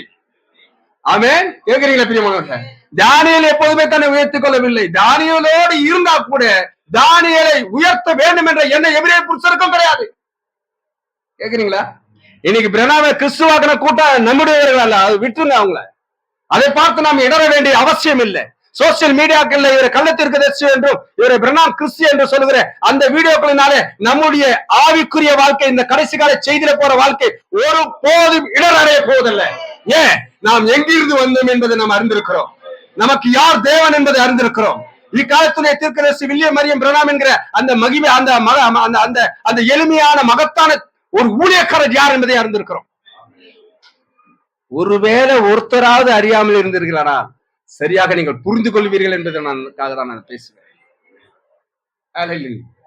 கேக்குறீங்களா பிரியமானவர்களே? ஒரு மனிதனை கொண்டு தேவன் அவர் வாழ்க்கையை உடைக்கிறார். ஆமென். அவருடைய லைஃப் ஸ்டோரியை படிச்சீங்கன்னா தெரியும். உடைக்கிறார், உருவாக்குகிறார்.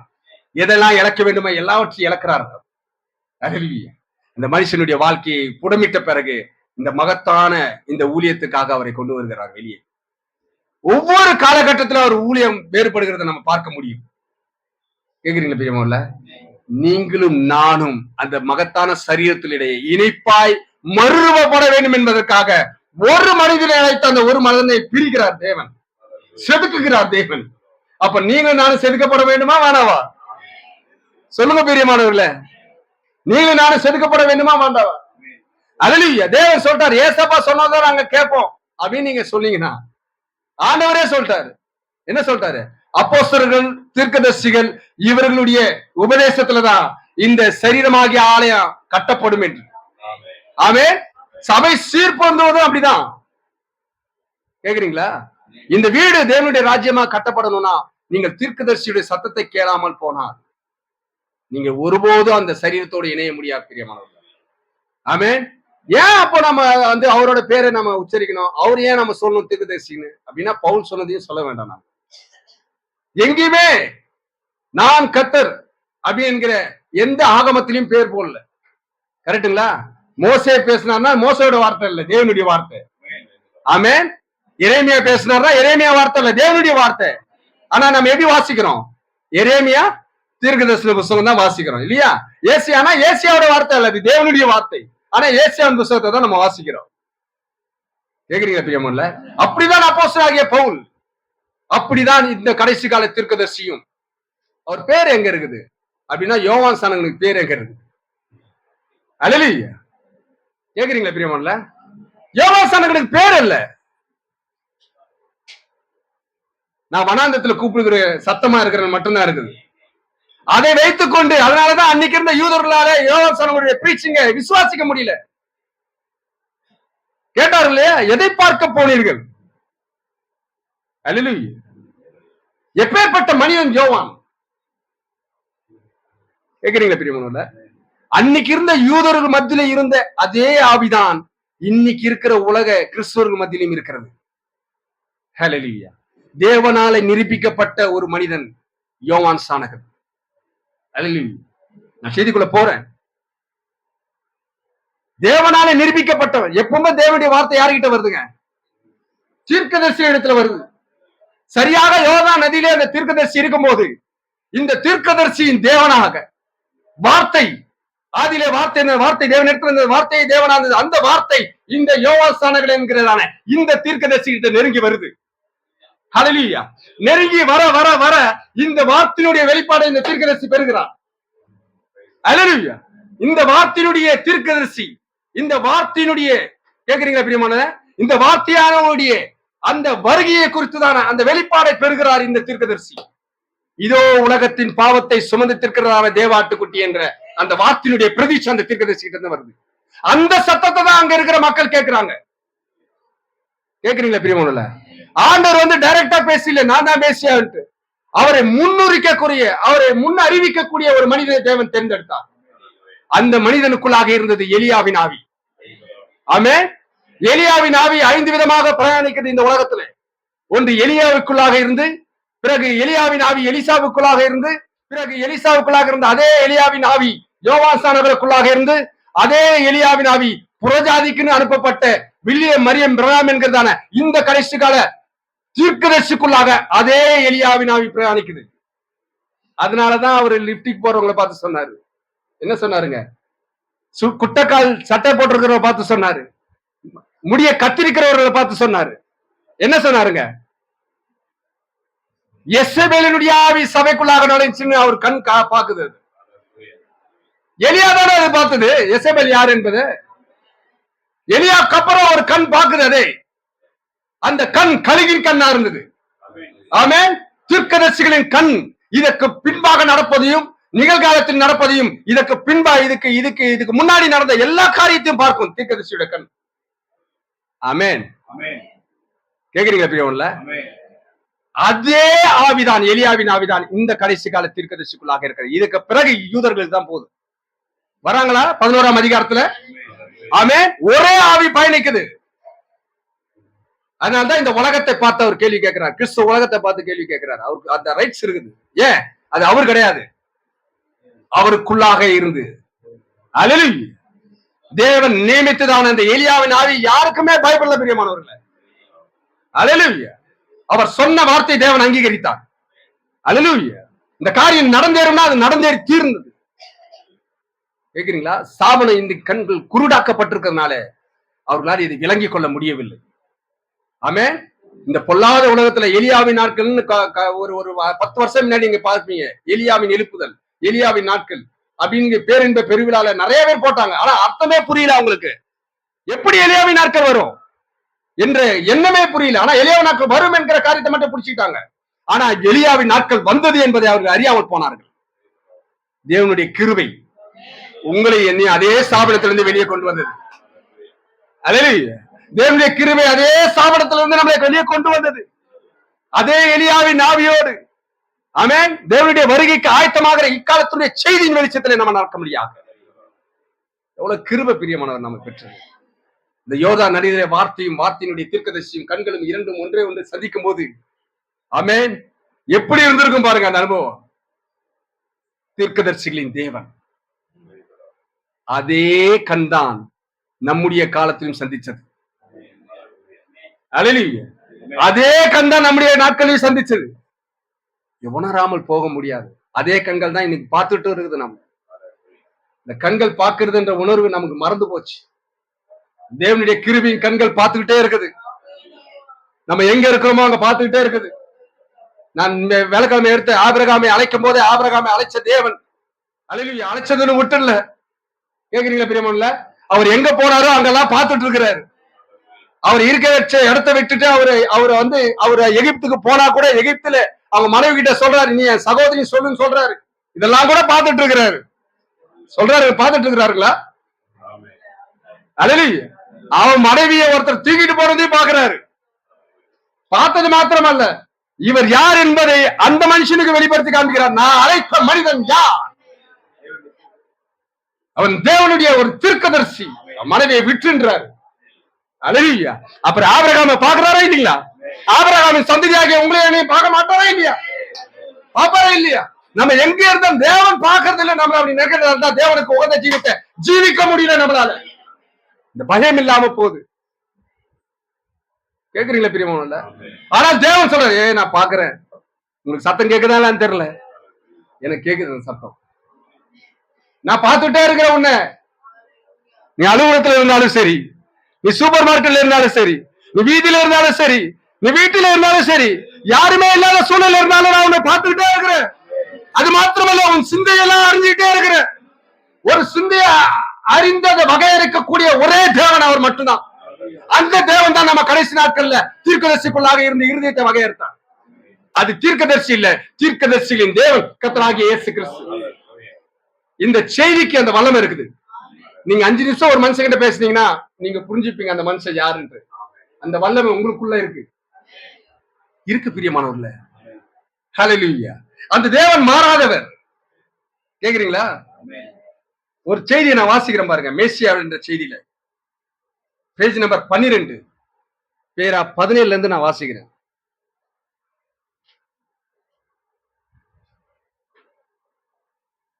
ஆதாமை குறித்து சொல்கிற மனிதன் சிருஷ்டிப்பை குறித்து.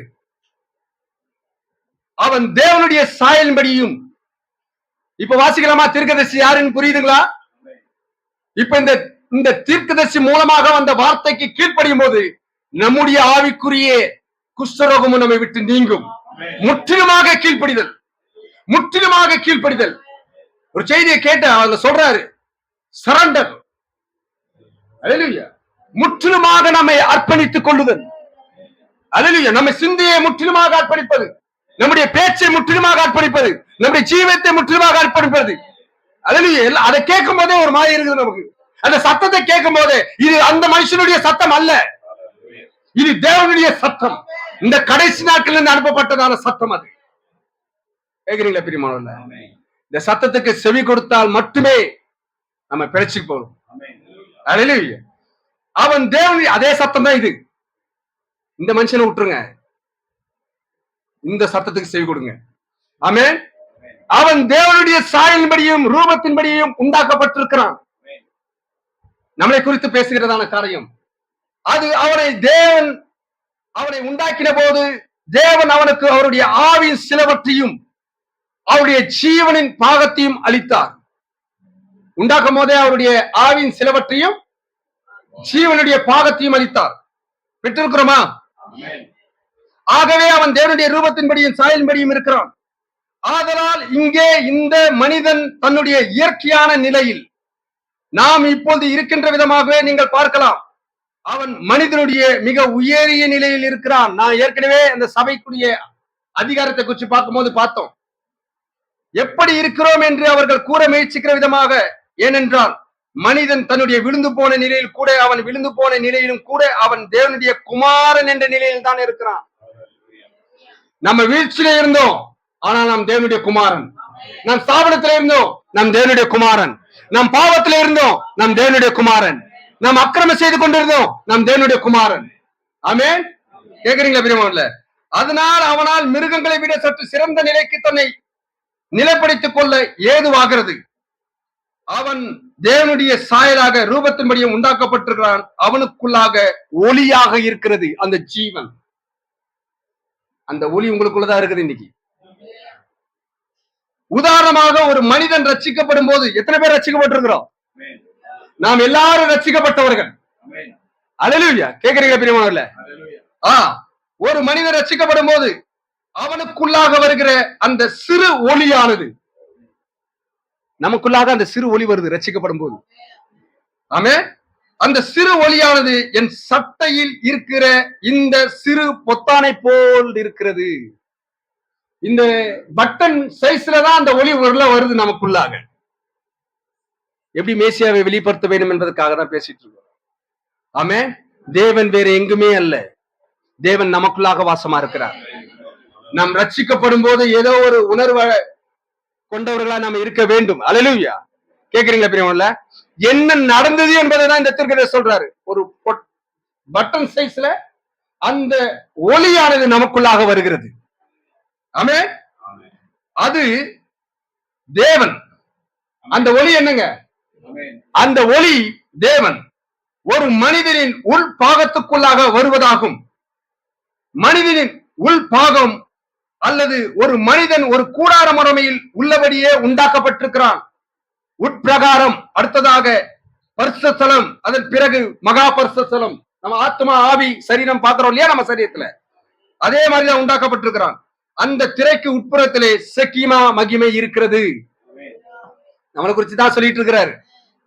இப்போது ஒரு மனிதனின் வெளிப்புற வாசல்கள் அவனுடைய 5 புலன்களாகும். அதற்குள்ளாகத்தான் உட்பிரவேசித்தல் நடக்கிறது.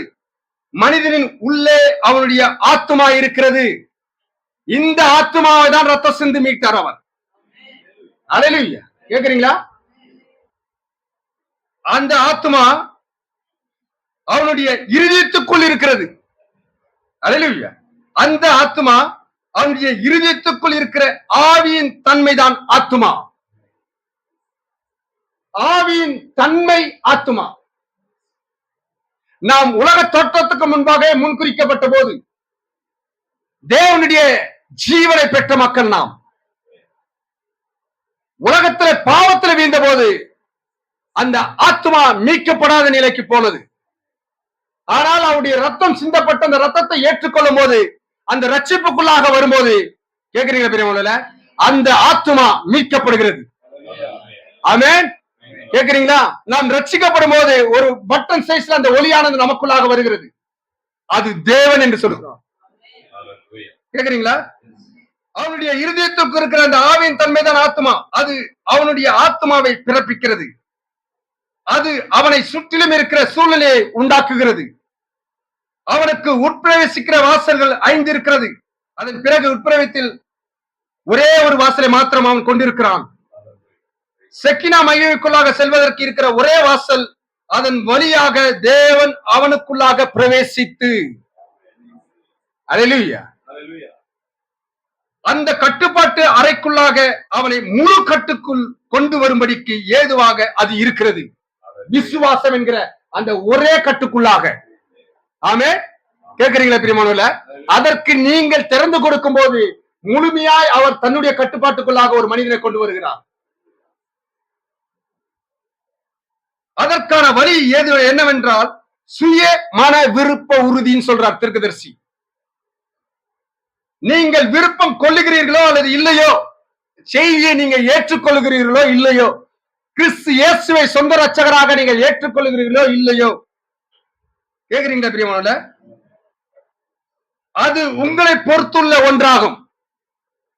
தேவன் ஒரு மனிதனின் இருதயத்துக்குள் வரும்படி, மனிதனுக்கு இருக்கின்ற ஒரே ஒரு வாயில் இருதயத்துக்குள் வரும்படி ஒரே வாயில் அதுவாகும். அது சுய விருப்புறுதியினாலே மட்டும்தான்.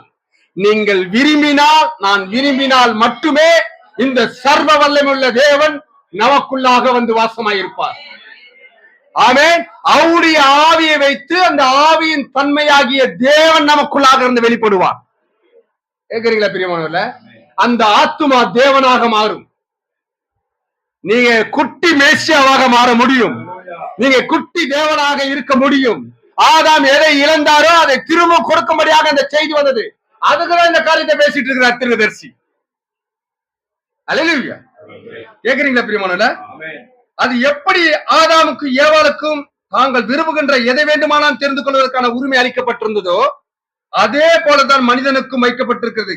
நீங்கள் சரியான ஒன்றையோ அல்லது தவறான ஒன்றையோ தெரிந்து கொள்ளலாம். நீங்கள் விரும்பும் ஏதாவது ஒன்றை தெரிந்து கொள்ளலாம். அல்லேலூயா. நான் இப்படிதான் இருக்க வேண்டும் வாழ்க்கையில, என்ன தேவன் இப்படிதான் வச்சாருன்றதை நீங்கள் தெரிந்து கொள்ளலாம். அல்லேலூயா. அது உங்களை பொறுத்தது. சுய விருப்பம். அப்போது தேவன் மனிதனுக்குள் வருகிறார், இருதயத்துக்குள்ளாக வருகிறார். அதுதான் ஆவியாகும். பிறகு அந்த ஆவி ஆத்மாவை பிறப்பிக்கிறது. அப்பொழுது அந்த ஆத்மா சரீரத்துக்குள்ளாக வாசம் செய்கிறது. இப்பொழுது ஒரு மனிதன் மனமாற்றம் கொள்கிற போது என்ன நடந்தது நீங்க அறியாம இருந்தோம், நான் அறியாம இருந்தோம் இல்லையா? அதான் சொல்றாரு. மனமாற்றம் அடைகிற போது அப்பொழுது அவனுடைய இருதயத்தில் ஒரு சிறு வெள்ளை பொத்தானை போல ஒன்று தோன்ற ஆரம்பிக்கிறது. ஆமே. இப்போது அதன் பகுதிதான் தேவனாகும். தேவன் எங்க இருக்கிறாருங்க? தேவன் எங்க இருக்கிறார்? இந்த சிறு பொத்தானை போல நாம் ரட்சிக்கப்படும் போது நமக்குள்ளாக வந்த தேவன் தான். ஆமே. பொத்தானை போல ஒன்றாகும். அது தேவன். தேவனுடைய ஆவியினாலே மறுபடியும் பிறக்கும் போது தேவனுடைய ஆவி அவனுக்குள்ளாக வாசம் செய்கிறது. அப்ப தேவனுடைய ஆவி நமக்குள்ளாக வாசம் செய்கிறதானால் நம்முடைய குள்ளாக இருக்கிற தேவன் ஆவியுடைய தன்மை அது தேவனாயிருக்கிறது. அதுதான் பரிசுத்த ஆவி ரொம்ப முக்கியம் என்றது. மறுபடியும் பிறந்த அனுபவம் அதுதான் ரொம்ப முக்கியம் என்பது சபையானது. அப்ப தேவனுடைய ஆவினாலதான் அந்த தன்மையை வெளிப்படுத்த முடியும் நம்மளால. தேவனுடைய ஆவினாலதான் அவரோட கூட போய் இணைய முடியும் நம்மளால. தேவனுடைய ஆவினாலதான் அந்த ஆத்மா தேவனுக்குரியதாக, தேவனுடைய ஒரு பாகமாக பூமியிலும் மறுமையிலும் இருக்க முடியும். இருக்க முடியுமா? முடியாது. நீங்க இங்கேயும் இருக்கிறீங்க, அங்கேயும் இருக்கிறீங்க. சரியாக இப்போதே அங்கேயும் இங்கேயும் இருக்கிறோம். கேக்குறீங்களா பிரியமான? அதனாலதான் எங்க இருந்தாலும் ஒரு கிறிஸ்துவனாகவே இருக்கிறான். ஏன்? அவனுடைய ஆத்மா மீட்கப்பட்டது. அந்த மீட்கப்பட்ட ஆத்மா ஆவியின் தன்மை, அந்த ஆவி பரிசுத்த ஆவியானவர். அந்த பரிசுத்த ஆவியான ஒரு மனிதக்குள்ளாக வாசமா இருக்கும்போது அந்த மனிதக்குள்ளாக இருந்து தேவனே வெளிப்படுகிறார். கேக்குறீங்களா பிரியமானவர்கள? அல்லேலூயா. அவன் எப்பொழுதுமே குட்டி தேவனாக இந்த பூமியில இருக்கிறார். அப்ப நீங்க சிந்திக்கும் போது அதை தேவன் நடத்தி கொடுப்பார். அல்லேலூயா. நீங்க ஜெபிக்கும் போது அந்த ஜெபத்தை கேட்பார். ஏன்? தீர்க்கதரிசி சொல்றாரு, நீங்க ஜெபிக்கிறது இல்ல, உங்களுக்குள்ளாக இருந்து இயேசுவே ஜெபிக்கிறார். அப்ப அந்த அனுபவம் தான் மீட்கப்பட்டவனுக்கு. புரியுதா பிரியமானவர்கள? எந்த விதத்தெல்லாம் நம்ம தோல்வியை அடைந்தோமோ அதுல இருந்து ஜெயத்தை பெறுவதற்கு தான் இந்த இந்த இந்த செய்தி வருது உங்களுக்கு. ஆமே, அநேக காரியங்களை இன்னும் பெற்றுக்கொள்ள முடியவில்லை நம்மளால. அல்லேலூயா. அதை பெற்றுக்கொள்ள வேண்டும் என்பதற்காக தான் தேவன் இந்த கடைசி காலத்தில் இந்த செய்தி அனுப்பினார். இப்போது சுய விருப்பம் கேக்குறீங்களா பிரியமானவர்களே? அந்த ஆவியை பெருக செய்து கசப்பின் வேர்கள் அனைத்தையும் வெளியே எடுத்து போட்டு, எந்த ஆவி? பரிசுத்த ஆவியினாலே மறுபடியும் பிறந்த அனுபவத்தை பெறும்போது அங்க தேவன் தானே வாசமா இருக்க முடியும். கசப்பு எங்க இருக்க முடியும்? இன்னும் கசப்பு உங்களுக்குள்ள எனக்குள்ள இருக்குதுன்னா அங்க தேவன் இருக்கிறார் என்ற சந்தேகம் வருதா இல்லையா? இருக்குதுங்களா? அப்ப கசப்பு என்கிற வேறு நம்மிடத்திலிருந்து அகன்று போச்சுன்னா அப்ப உணர முடியும் தேவன் எனக்குள்ளாக இருக்கிறார். நம்ம வரம் பெற்றவர்கள் என்று போட்டுக் கொள்ளக்கூடியதுக்கான சூழலுக்காக அல்ல, நம்மளை கொஞ்சம் முருக மரத்துல ஏறி எனக்குள்ள தேவன் இருக்கிறார் அப்படி சொல்றதுக்காக அல்ல, நான் பேசினா இது நடக்கும் என்பதை மேன்மை பாராட்டுவதற்காக அல்ல, ஆனால் இந்த சர்வ வல்லமையுள்ள தேவன் இந்த பாவத்திலிருந்து என்னை மீட்டு எனக்குள்ளாக வாசமா இருக்கிறாரே, அவரோடு கூட நான் ஒவ்வொரு நாளும் நடப்பேன், அவரோடு கூட உறவாடுவேன், அவரோடு கூட பேசுவேன் என்பதை அல்லேலூயா உணர்ந்தவர்களை நம்மை தாழ்த்தி அந்த தேவனை நமக்குள்ளாக பெற்றவர்களாயிருப்போம். அந்த ஆவியை பெருக செய்து கசப்பின் வேர்கள் அனைத்தையும் வெளியே எடுத்து போட்டு தேவனுடைய வழியை அவனுக்குள்ளாக மறுபடியும் உந்தி தள்ளுவாராக. எல்லாத்தையும் எடுத்து போறாருங்க அவரு. தேவனுடைய வழியை உந்தி தள்ளுவாராக. அவன் ஏதேன் தோட்டத்தில் எப்படியாக எந்த நிலையில் இருந்தானோ அந்த அதே நிலைக்கு மறுபடியாக அவனால் வர முடியும். இதுதான் இந்த செய்தி கொடுத்தது. திரும்பவும் அதே நிலைக்கு மனுஷன் போக முடியும். ஆதாம் வீழ்ச்சிக்கு முன்பாக எதை பெற்றிருந்தார்? தேவ சாயலை பெற்றிருந்தார், தேவனை தனக்குள்ளாக பெற்றிருந்தார், தேவனுடைய அசைவை பெற்றிருந்தார், தேவனுடைய வார்த்தையை பெற்றிருந்தார். தேவன் தனக்குள்ளாக நடந்தது போலவே அவர் நடந்தார். நடந்தாருங்களா இல்லையா? அல்லேலூயா. இயேசு மார்க் 11:21 எவனாகிலும் இந்த மலையை பார்த்து நீ நகர்ந்து செல்வாயாக என்று சொல்லி தான் சொன்னபடியே நடக்கும் என்று தன் இருதயத்தில் சந்தேகப்படாமல் விசுவாசித்தால் அவன் சொன்னபடியே ஆகும் என்று மெய்யாகவே அவனை சொல்லுகிறேன் என்று கூறினார். அது மனிதனை சரியாக மறுபடியுமாக மிக உயர்ந்த தலைமையிலான நிலைக்கு, சுப்ரீம் அந்த நிலைக்கு வைக்கிறது. அவனை மறுபடியுமாக அந்த நிலையில் வைக்கிறது. கேக்குறீங்களா பிரியமானவர்களே? நமக்கு தேவன் என்ன காரியத்தை கொடுத்திருக்காருன்னு அடுத்த இதுல பேசுறாரு பாருங்க. இது யாராலுமே சொல்ல முடியாத அளவுக்கு இருக்குது. படிக்கும் போதே நான் பிரமிச்சு போனேன். இப்போது ஒரு ஒளி மீட்டர், நாம் ஒளி மீட்டர்களால் உருவாக்கப்பட்டுள்ளோம். நாம் ஒளி மீட்டர்களால் உருவாக்கப்பட்டிருக்கிறோம். நமக்குள்ளாக இருப்பது இயலுலக அண்டத்திற்குரிய காஸ்மிக் ஒளியாகும். இப்பொழுது அந்த காஸ்மிக் ஒளியானது ஒரு சரீரத்தை எக்ஸ்ரே புகைப்படம் எடுக்கும் போது அந்த ஒளியை கொண்டுதான் எடுக்கிறார்கள். எந்த ஒளியை கொண்டு? நமக்குள்ளாக பெற்றிருக்கிறதான காஸ்மிக் ஒளியை கொண்டுதான் எக்ஸ்ரே எடுக்கிறாங்க. நம்ம என்ன நினைச்சுக்கிறோம்? அந்த மிஷின் பக்கம் போன உடனே அது பிளாஷ் அடிச்சோடனே என்ன ஆகுதுங்க? அதுதான் ஊடுருவி போய் அந்த ரேஸ் மூலமாக நமக்கு வருதுன்னு நினைக்கிறோம் நம்ம, இல்லையா? அப்படிதான் நினைக்கிறோம். ஆனா அப்படி இல்ல. தீர்க்கதரிசி சொல்றாரு பாருங்க, எந்த ஒளியை நாம் பெற்றிருக்கிறோமோ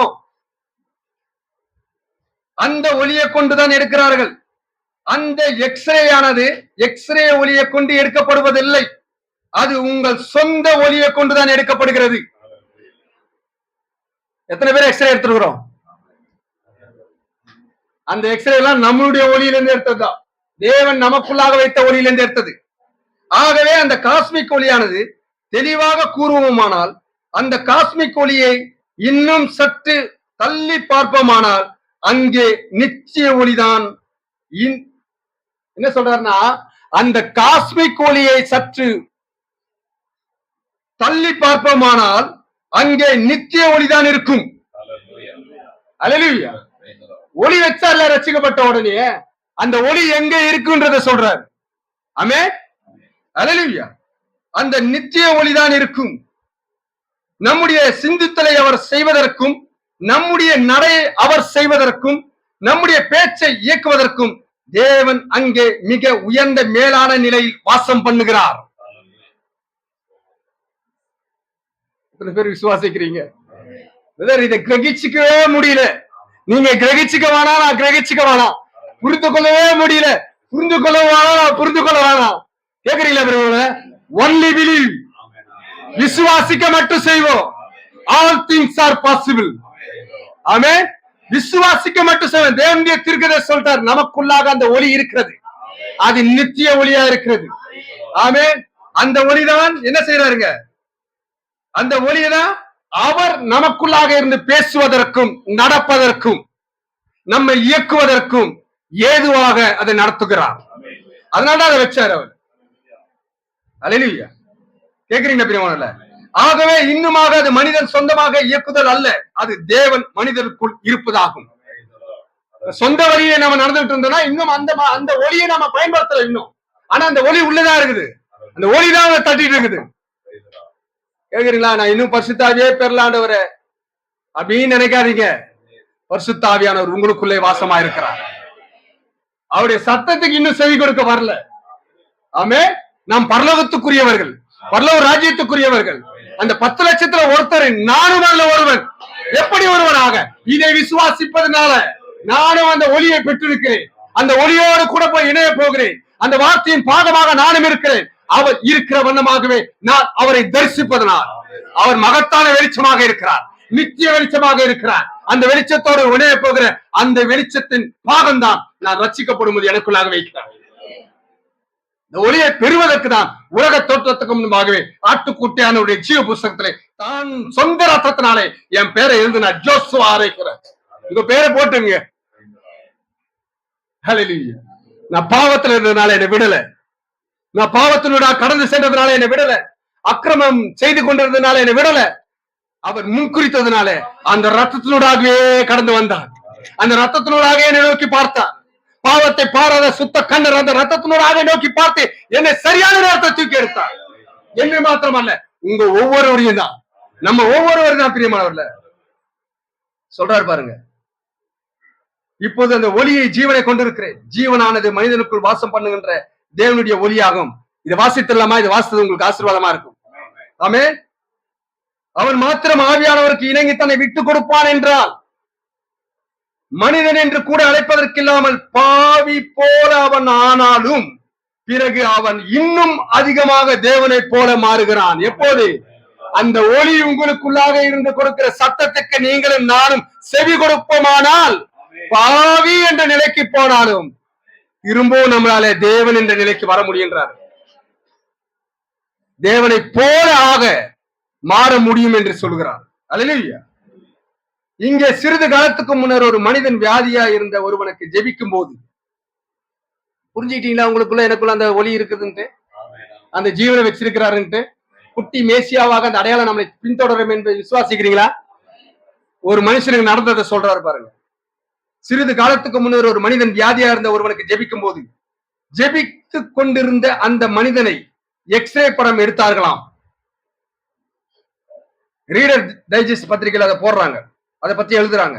அப்பொழுது அந்த எக்ஸ்ரே படத்தில் அந்த மனிதர்களில் ஒருவனிடத்திலிருந்து ஒரு ஒளி கதிர் புறப்பட்டு வெளியே வந்ததை கண்டார்கள். ஒரு மனுஷனுக்கிட்ட இருந்து அந்த ஒளி கதிர் வெளியே வரதை கண்டார்களாம். மேலும் எல்லாரிடமிருந்து அல்ல. பிறகு ஒரு ஈய தகட்டை எடுத்து அந்த மனிதனின் கரங்களில் கீழே வைத்த போது ஒரு ஒளிக்கதிர் பிரகாசித்து வெளிவந்ததை அவர்கள் கண்டார்கள். நீங்கள் அதை வாசித்திருப்பீர்கள் என்று நான் விசுவாசிக்கிறேன், நினைக்கிறேன். இங்கிலாந்தில் அவர்கள் அந்த சுகமளிக்கிறவர்களை எல்லா மருத்துவமனைக்கும் அனுப்பினார்கள். இங்க வெளியே வருது சுகமளிக்கிற ஜபத்தை செய்கிறவர்களை எல்லா மருத்துவமனைக்கும் அனுப்புறாங்க. நீங்க போய் ஜெபிச்சுட்டு வாங்க, மருத்துவமனை ஊழியம். அல்லேலூயா.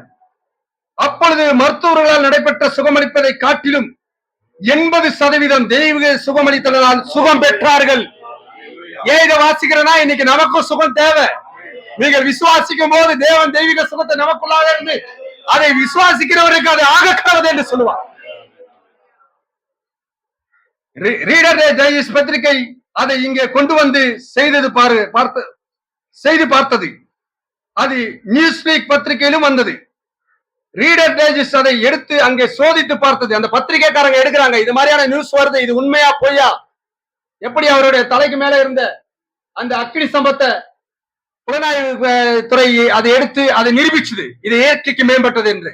அந்த மாதிரி இந்த பத்திரிகைக்காரங்களும் அதை சோதித்து பார்க்கிறாங்க. அப்பொழுது அவர்கள் ஒரு ஒளிக்கதிர் இருந்ததை கண்டுபிடித்தார்கள். இந்த மனிதன் உத்தமமாக அவர்கள் அந்த காரியத்தை இவனை கொண்டு சோதனை செய்து பார்த்து கொண்டிருந்தார்கள் என்பதை அவன் அறியாதிருந்தான். இவனை அவங்க பார்த்துட்டு இதை சோதிக்கிறாங்க என்பதை அந்த மனிதன் அறியவில்லை. தன் கரங்களை அந்த மனிதன் மேல் வைத்து ஊக்கமான ஜெபத்தை செய்தான். அல்லேலூயா. அவர்கள் எக்ஸ்ரே படத்தை எடுத்து பார்த்தார்கள். அப்பொழுது அவன் கரத்திலிருந்து ஒரு ஒளி வந்து கொண்டிருந்ததை கண்டார்கள். தேவன் வியாதிஸ்தர் மேல் கைகளை வைப்பார்கள், அப்போது அவர்கள் சொஸ்தமாவார்கள் என்று கூறின போது, உங்க கரத்தையும் என் கரத்தையும் ஒருவர் மீது வைக்கும் போது, கேக்குறீங்களா பிரியமானவர்களே? வியாதிஸ்தர் மேல் நம் கரங்களை வைத்தா சொஸ்தமாவார்கள் ஆண்டவர் சொன்னார் இல்லையா? அது எப்படி நிறைவேறும்? இந்த தீர்க்கதரிசியுடைய சத்தத்துக்கு செவிசாய்த்து அதுக்கு முற்றிலுமாக கீழ்ப்படிந்து அந்த வாழ்க்கையோடு அந்த தேவனோடு உறவாடும் போது, கேக்குறீங்களா பிரியமானவர்களே? அதே அனுபவத்தோடு ஒருவருக்காக நீங்கள் ஜெபிக்கும் போது நிச்சயமாக அந்த ஒளி உங்களில் இருந்து அவருக்கு போகும். விசுவாசிக்கிறீங்களா? விசுவாசிக்கிறீங்களா? ஏதோ வரம் பெற்றவர்கள் தான் கிடையாது, அது உங்களுக்குள்ளாகவும் எனக்குள்ளாக அதை வச்சிருக்கிறார். ஒவ்வொரு விசுவாசிகளாலும் நடக்க போகிற அடையாள அற்புதங்கள் சொல்லியிருக்கிறாரா மார்க் என்ற சுவிசேஷத்துல? அது இப்படிதான் நடக்கும். ஆமென். அல்லேலூயா. தேவன் வியாதிஸ்தர் கைகள் வைப்பார்கள், அப்போது அவர்கள் சொஸ்தமாவார்கள் என்று கூறின போது இயேசு தாம் பேசிக் கொண்டிருந்த காரியத்தை குறித்து நன்றாக அறிந்திருந்தார். ஓ, சபை எப்படி இருக்க வேண்டும் என்று தேவன் விரும்புகிறாரோ, சும்மா சொல்லிட்டு போயில்ல, இந்த காரியத்தெல்லாம் மனுஷங்களை வச்சுட்டு தான் சொன்னார். இந்த வார்த்தையை நீங்க நிறைவேற்ற முடியும், என்னை காட்டிலும் பெரிய காரியங்களை நீங்கள் செய்வீர்கள் என்று சொன்னார். ஆமென். அந்த ஒரு இடத்திற்கு சபையானது தன்னை முந்தி தள்ளி சென்றிருக்கதை நான் காண விரும்புகிறேன். எப்போ விரும்புவாரு? அவர் விரும்பிக்கிட்டே இருக்கிறார். எப்ப காண முடியும்? நான் தான் இந்த காலை வேலை இந்த செய்தி உங்களிடத்துல என்னிடத்துல வந்தது பிரியமானவர்களே. நம்மளால அதை செய்ய முடியும். எத்தனை பேர் விசுவாசிக்கிறீங்க? ஒண்ணு இல்ல, உங்க பக்கத்துல இருக்கிற மேல உங்க கரங்களை வைங்களேன். ஸ்தாபனம் மாதிரி சொல்றீங்களே பிரதர், ஸ்தாபனம் நம்ம கிட்ட இருந்து அதை கொண்டு போகணும், எல்லாத்தையும் அவங்க கிட்ட இருந்து கொண்டு வரதில்ல. இது நாம செய்ய வேண்டியது. உங்கள் கரங்களிலே தேவன் அந்த வல்லமையை வைத்திருக்கிறார். உங்களுக்குள்ளே அந்த தேவனுடைய ஆவியானவர் வாசமா இருக்கிறார். உங்களுக்குள்ள அந்த தேவனுடைய ஒளி நீங்கள் ரட்சிக்கப்படும் போதே இருக்குது என்று தீர்க்கதரிசி வார்த்தை சொல்லுனா, நீங்கள் நானும் ரட்சிக்கப்படுற உணர்வோடு இங்க உட்கார்ந்துருப்பனா, உங்க கரங்களை உங்கள் பக்கத்துல வைங்க. சகோதரர்களே, கூச்சப்பட வேண்டிய அவசியம் இல்லை. தேவன் நமக்குள்ளாக அதை வைத்திருக்கிறார். இதை விசுவாசிக்க கூட நம்மளால முடியலனா, இதை செய்ய கூட நம்மளால முடியலனா, நாம எப்படி அந்த ராட்சரின் விசுவாசத்தை, அந்த எடுத்துக்கொள்ளப்படுதலுடைய விசுவாசத்தை நாம் பெற்றுக்கொள்ள முடியும்? கேட்கிறீங்களா பிரியமானவர்களே?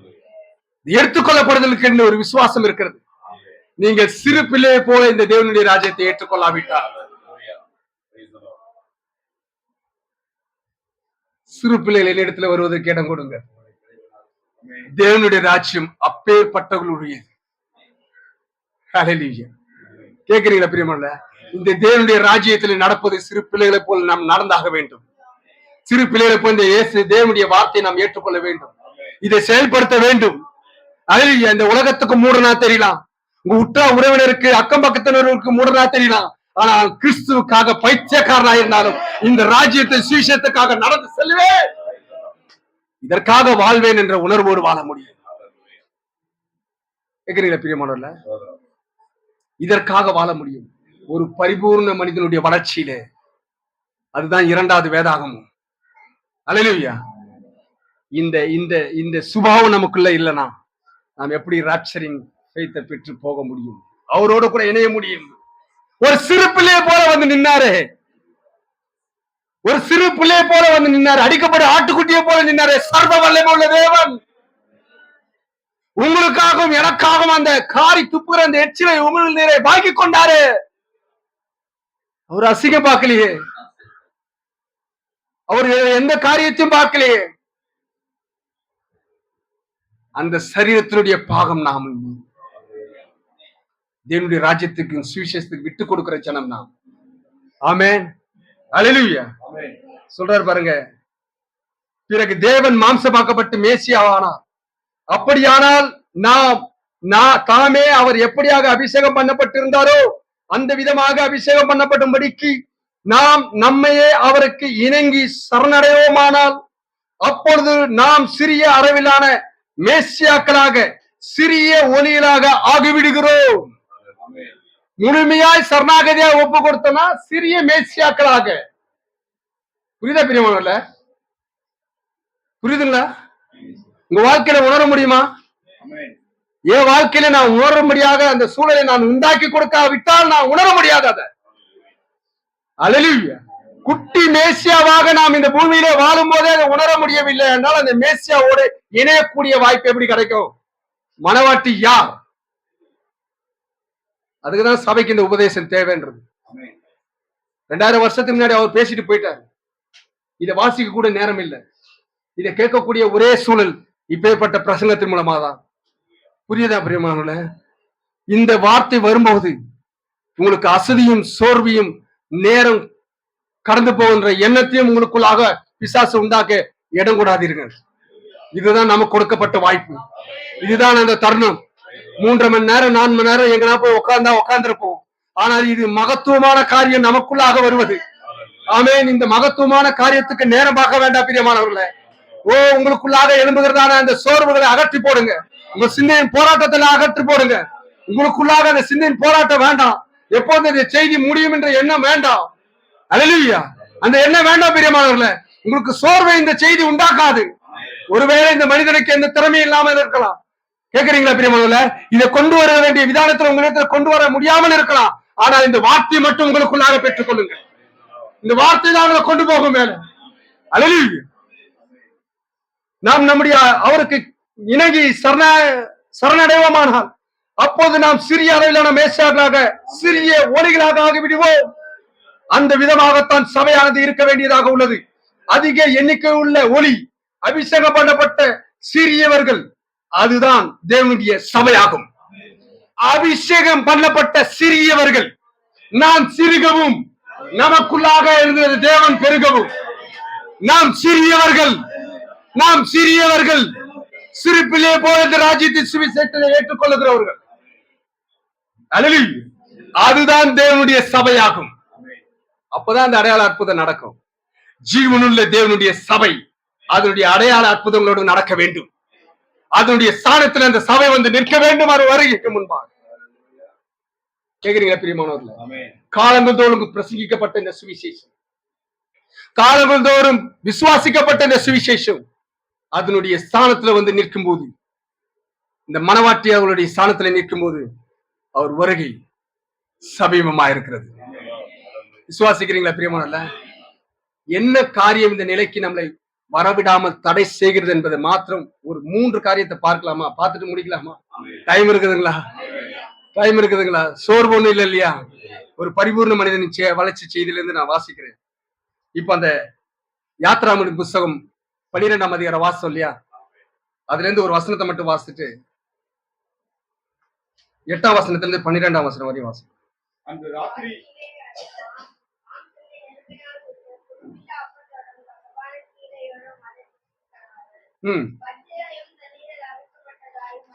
எப்படியே புசிக்கணுமா?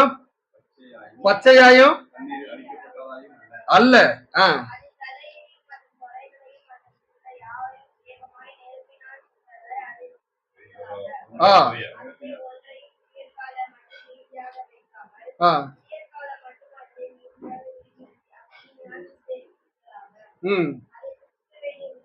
அதை புசிக்க வேண்டிய விதமாவது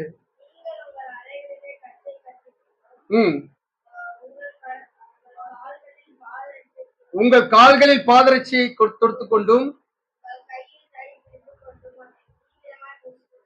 எப்படி புசிக்கணுமா? எப்படி செய்தியை கேட்கணுமா? எவ்வளவாய் செய்தியை நாம் புசிக்க வேண்டும்?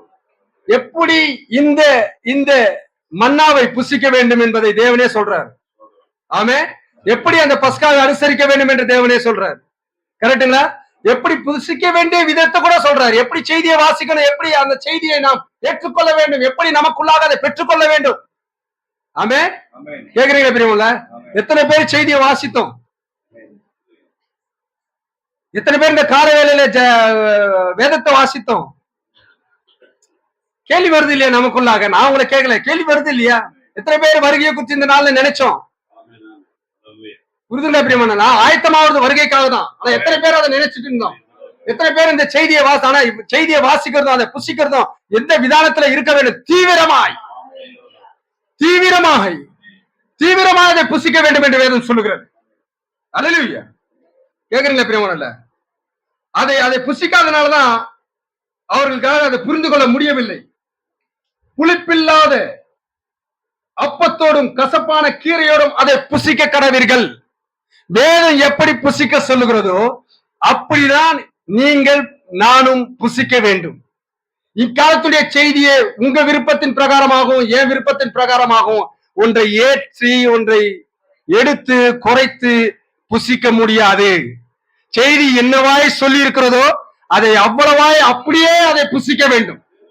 ஆமே.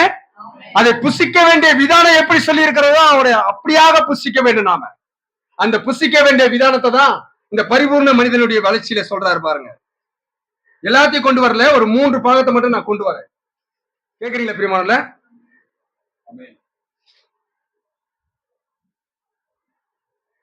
2 பேதுருவின் புஸ்தகம் 1ஆம் அதிகாரத்துல இந்த வசனத்தை வாசித்து போலாம்.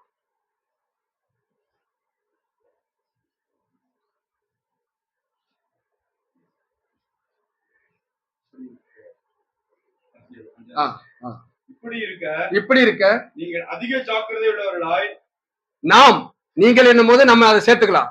நீங்கள் அதிக ஜாக்கிரதை உள்ளவர்களாய், நம்முடைய விசுவாசத்தோடு தைரியத்தையும் முதல் சபைக்காலம் போட்ட அந்த அஸ்திபாரமாகிய விசுவாசம் இன்று நமக்குள்ளாகவும் இருக்கிறது. ஆமே. அதோடு கூட தைரியத்தையும் தைரியத்தோடு ஞானத்தையும் ஞானத்தோடு இச்சை அடக்கத்தையும் இச்சை அடக்கத்தோடு பொறுமையையும் பொறுமையோடு தேவபக்தியும் தேவபக்தியோடு சகோதர சிநேகத்தையும்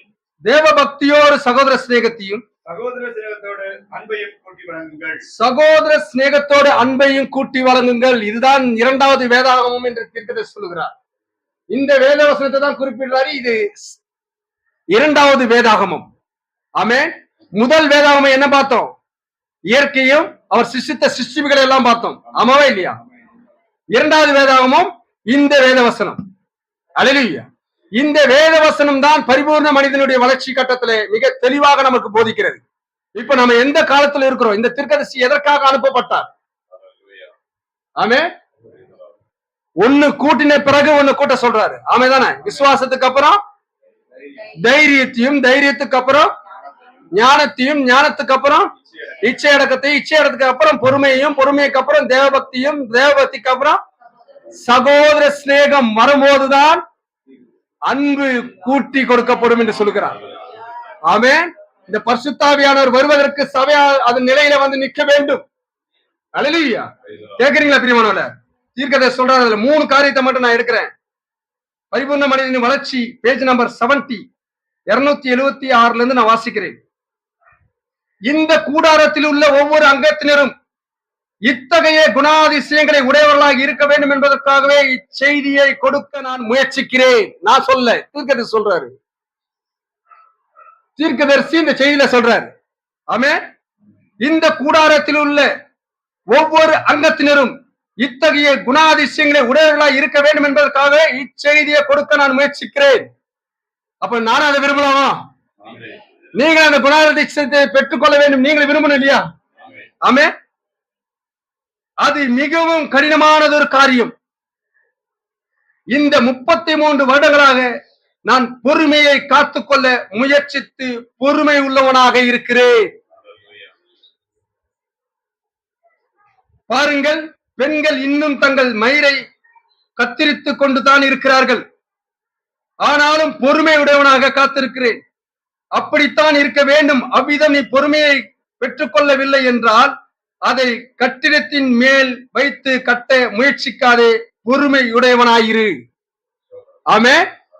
பொறுமையாய் தேவனுடைய காரியங்களை செய்வதற்காக தேவ தீர்க்கதரிசி சொல்றார். அதை மோசேயும் கூட தவறு ஒன்று செய்யத்தக்கதாக அந்த ஜனங்களை முறுமுறுத்து கலகம் பண்ணி அவ்வளவாக பொறுமை இழந்தவனாக காணப்பட்டார்கள். இருந்தாலும் நிரூபிக்கும் காரியம் வந்தபோது தேவன் ஜனங்களின் செயல்களை பார்த்து கோபமுண்டவராய், மோசே இவர்களை விட்டு பிரிந்து போ, நான் இவர்களை அழித்து போட நீ என்னை விட்டுவிடு, உன்னை ஒரு பெரிய ஜாதியாக்குவேன் என்றார். அப்போது மோசே அங்கே தேவனுக்கு ஜனங்களுக்கு இடையே விழுந்து, கர்த்தாவே அதை செய்தருளும் என்றான். அது என்ன ஐயா? அவனுக்கு விரோதமாக கலக செய்த ஜனங்களோடு அவன் பொறுமையாக இருந்ததையே குறிக்கிறது. நமக்கு விரோதமாக கலகம் செய்கிற யாராக இருந்தாலும் அவர்களோடு கூட நாம் பொறுமையா இருக்க வேண்டும். நம்மோடு கூட இருக்கிறவர்களோடு நாம் பொறுமையா இருக்க வேண்டும். கேக்குறீங்களா? உங்களை யாருன்னா ஒருத்தர் பார்த்து துரோகின்னு சொல்லி இருக்கிறாங்களா? உங்களை யாருன்னா பார்த்து கண்டமேனிக்கு பேசி இருக்கிறாங்களா? அப்படி பேசின போதும் அவர்களோடு கூட பயணிக்கிற ஒரு மனுஷன் தான் இந்த வார்த்தையை பேசுறேன். கேக்குறீங்களா பிரியமானவர்கள? அவர்களோடு மிக சந்தோஷமாக பயணிக்கிறேன் நான், துக்கமாக அல்ல. கேக்குறீங்களா? அப்போ தேவன் ஒரு வளர்ச்சி கட்டத்தை கட்டும் பொழுது அதுல ஒன்று கூட்டப்படாமல் இன்னொன்றை கூட்டக்கூடாது என்றார். நாம என்ன நினைச்சுக்கிறோம்? பொறுமையா 9 மணிக்கு தானே சபை, எனக்கு ரொம்ப பொறுமை இருக்கு பிரதர். நான் அதனாலதான் மன்னிப்பு கேட்டேன் வந்தோடனே, நான் லேட்டா வந்ததுக்கு. அந்த பொறுமையை குறிச்சு இங்க பேசல. நான் ரொம்ப பொறுமைசாலி பிரதர். 9 மணிக்கு வர சொல்லுவார், நான் 10 மணிக்கு பொறுமையா வருவேன் பிரதர். இதை விட ஒரு பொறுமை தேவைமா பிரதர்? அந்த பொறுமையை பத்தி இங்க பேசல. நம்மை ஒருவர் விரோதிக்கும் போது, நமக்கு தீங்கு நினைக்கும் போது, நம்மை தகாத வார்த்தைகளால பழிக்கும் போது, நம்மை தள்ளிவிடும் போது, நம்மை நிந்திக்கு அவமானப்படுத்தும் போது அவர்களோடு பொறுமையாய் கடந்து போவது. உடனே வந்துட போறது இல்லை. இது ஒரு கால சூழல் இருக்குது அதுக்கு. ஆமே, அது ஒரு கட்ட கட்டமாக தேவன் ஒரு மனிதனை உண்டாக்கி கொண்டு வருகிறார். நீங்களும் நானும் போகிற கடினமான சூழ்நிலையிலே இந்த பொறுமையை தேவன் பார்க்க விரும்புகிறார். உங்களால உங்க பக்கத்துல இருக்கிறவங்களை சகிக்க முடியலனா, இன்னும் இந்த பொறுமை வரல பிரதர், இந்த பொறுமை வரல சிஸ்டர். உங்களுக்கு ஒரு காரியம் நடக்கலன்னு போது பொறுமையை இழந்தவர்களாய் நாம் வாய்க்கு வந்ததை பேசுறோம் இல்லையா? அது இருக்காமல் தன்னுடைய வார்த்தையை காத்து கொண்டமானால் இந்த பொறுமை உங்களுக்குள்ளாக எனக்குள்ளாக இருக்கிறது என்பதை அது நிரூபிக்கிறது. அப்ப இந்த பரிபூர்ண மனிதனின் வளர்ச்சியிலே நாமும் ஒரு கட்டத்தை அடைந்து விட்டோம் என்பதை நாம் விசுவாசித்தால் சந்தோஷப்பட முடியும். கேக்குறீங்களா? சபையில ஒரு பரிபூர்ண மனிதனுடைய வளர்ச்சி ஏன் மாற்றப்பட்டிருக்கு தெரியுமா? பல காலங்களாக என் சபையில அதை மாட்டும் போதெல்லாம் அதை போய் பார்ப்பேன். பல நெருக்கடியில நான் போய் அதை நின்று பார்ப்பேன். நான் எந்த கட்டத்துல வரேன், சில நேரத்துல தவறி இருக்கிறேன், சில நேரத்துல அதுல விட்டு பயணம் செய்து போயிட்டு இருக்கிறேன். ஆனா தீர்க்கதரிசி வார்த்தை சொல்லும் போது சொல்றாரு, உன்னை கூட்டாம இன்னொன்னு கூட்ட நீ முயற்சிக்காத, எல்லாத்தையும் இடிச்சு போட்டுருவேன்றாரு. கேக்குறீங்களா? விசுவாசம் இல்லாம மேல தைரியத்தை கட்ட முயற்சிக்காதீங்க. விசுவாசத்தை அஸ்திவாரம் சரியா இருக்கான்னு நம்ம சோதித்து பார்த்துக் கொள்ள வேண்டும். கர்த்தருடைய சரீரம் இன்னதடி நிதானித்து அறியாதனாலதான் அவர்கள் ஆக்கினி தீர்ப்புகளா போனாங்க. கர்த்தருடைய சரீரம் விசுவாசம், தைரியம், ஞானம், இச்சையடக்கம், பொறுமை, தேவபக்தி, சகோதரகம் இவைகளிலே கட்டப்பட்டது கர்த்தருடைய சரீரம். இதை நிதானித்து நீங்கள் பஸ்காவை அனுசரிக்கும் போது அதை தீவிரமாய் புசிக்க வேண்டிய விதானத்திலே, இது கர்த்தருடைய பஸ்கா, இது தெய்வீக சுகத்தை எனக்கு கொண்டு வரும், இது தெய்வீக சுகத்தை எனக்கு கொண்டு வரும், இது தெய்வீகத்தை எனக்குள்ளாக கொண்டு வரும், நான் அந்த தெய்வீகத்தோடு இணைக்கப்பட்ட ஒரு நபர் என்ற உறுதியோடு அந்த பஸ்காவலை புசிக்க ஈடுபடுவோம். அதை நிதானித்து அறியாதனாலதான் ஆக்கினி தீர்ப்புகளாக போறாங்க. நிதானித்தவர்கள் அந்த சரீரத்தோடு அதை இணைகிறார்கள். பிரியமானவர்களே, கடந்த வாரம் நீங்க பஸ்காவை அனுசரிச்சீங்களா? எப்படி 12 சீசர்களோடு அவர் அனுசரிச்சாரோ அதே அனுபவம் தான் அந்த நாள்ல அது அனுசரிச்சு. இந்த உணர்வு வரும், இந்த உணர்வோடு அதை அனுசரிப்போம். புரியுதுங்களா? இல்லை என்றால் நம் பாளையத்துல எங்கோ ஒரு இடத்துல நாம் வீழ்ச்சியை சந்தித்துக் கொண்டிருப்போம். ஏன் இந்த செய்தி வருது போறதுங்களா? இந்த ஊழியம் ஏன் வச்சார்னா, உலகம் முழுவதுமா இந்த 5 விதமான ஊழியத்தை வச்சது நாம் சீர்பொருந்தும்படியாக. நான் என் வேலையை செய்யாம போயிட்டேனா, நான் அதை கை கொள்ளாம சொல்லிட்டு போயிட்டேனா, அங்க போய் நிக்க வேண்டியவனா இருப்பேன். கேக்குறீங்களா? இன்னைக்கு இந்த கால வேளையில தேவன் இங்க இருக்கிறாருன்றது இங்க விசுவாசிக்கிறீங்களா பிரியமானவர்களே?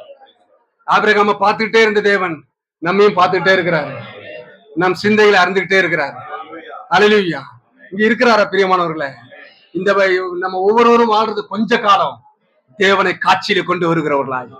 அல்லேலூயா. அதை நம்ம பூஸ்ட் பண்ணிட்டாது. என்கிட்ட தேவன் இருக்கிறார், அது இருக்கிறார், அப்படி கிடையாது. தேவன் என்கிட்ட கிருபையா இருக்கிறார். தேவன் நமக்குள்ளாக கிருபையா வாசமா இருக்கிறாரு. வெறும் ஊழியக்காரர்களுக்காட்ட மட்டும் அல்ல, கடைசி விசுவாசிகளாகவும் அன்னைக்கு மனம் திரும்புகிற ஒரு ஆத்மாவுக்குள்ளாக தேவன் வர விரும்புகிறார். ஹல்லேலூயா. கேக்குறீங்களா பிரியமானவர்களே? கேக்குறீங்களா? சொல்றாரு பாருங்க. அப்பொழுது மோசே, அல்லேலூயா, அங்கு தேவனுக்கும் ஜனங்களுக்கும் இடையே விழுந்து, கர்த்தாவே இதை செய்தருளும் என்றார். அது என்ன ஐயா? அவனுக்கு விரோதமாக கலகம் செய்த ஜனங்களோடு அவன் பொறுமையாக இருந்ததையே குறிக்கிறது. அத்தகைய காரியத்தை நாம் செய்யக்கூடுமோ என்று நான் அதிசயிக்கிறேன். அவ்விதமாய் உன் கட்டிடத்தை கட்ட முடியவில்லை என்றால் நீ கட்ட முயற்சிக்காதே, ஏனெனில் அதில் மாறுதல் ஏதும் இருக்காது. ஒரு மாறுதல் இருக்காது. கேக்குறீங்களா பிரியமானவர்களே? ஒரு மாறுதலும் இருக்காது. ஒன்னு கட்டி அதுக்கு மேலாக இன்னொன்றை கட்டி எழுப்பும் போது, நீங்கள் உறுதியோடு அதை எழுப்பும் போது ஒரு மாறுதலை நமக்குள்ளாக நாமளே பார்ப்போம். முன்ன இருந்த மாதிரி நான் இல்லையே, இப்போ பாப்போமா இல்லையா? முன்ன இருந்த மாதிரி மத்தவங்க சொல்லணும்னா எதிர்பார்க்க வேணாம் பிரியமானவர்களே. மத்தவங்க எதனா சொல்லிட்டு போட்டோம், நமக்குள்ளாக ஒருவர் இருந்து சொல்றாரு. அதுக்கும் மேல நமக்குள்ளாக மனசாட்சின்னு ஒண்ணு சொல்லி வச்சிருக்கிறாரு. அது சொல்லும், ஓரளவு பரவாயில்ல, நீ இப்ப வந்திருக்கிற, இப்ப நீ ஓரளவு பரவாயில்ல வந்திருக்கிற, முன்ன மாதிரி சிந்திக்கல, முன்ன மாதிரி பேசல, முன்ன மாதிரி ஏதோ சரி எடுத்தோம் கவுத்தன்னு எதையுமே செய்திடல, கொஞ்சம் நிதானிக்கிற, கொஞ்சம் கத்தரோடு நடக்கிற, கொஞ்சம் கத்தரோடு பேசிக்கொண்டு போகிற இருக்கிறீங்களா பிரியமானவர்களே? நம்ம வீழ்ச்சியில இந்த சரீரம் நம்மள கீழே தள்ளவே பார்த்துட்டு இருக்கோம்.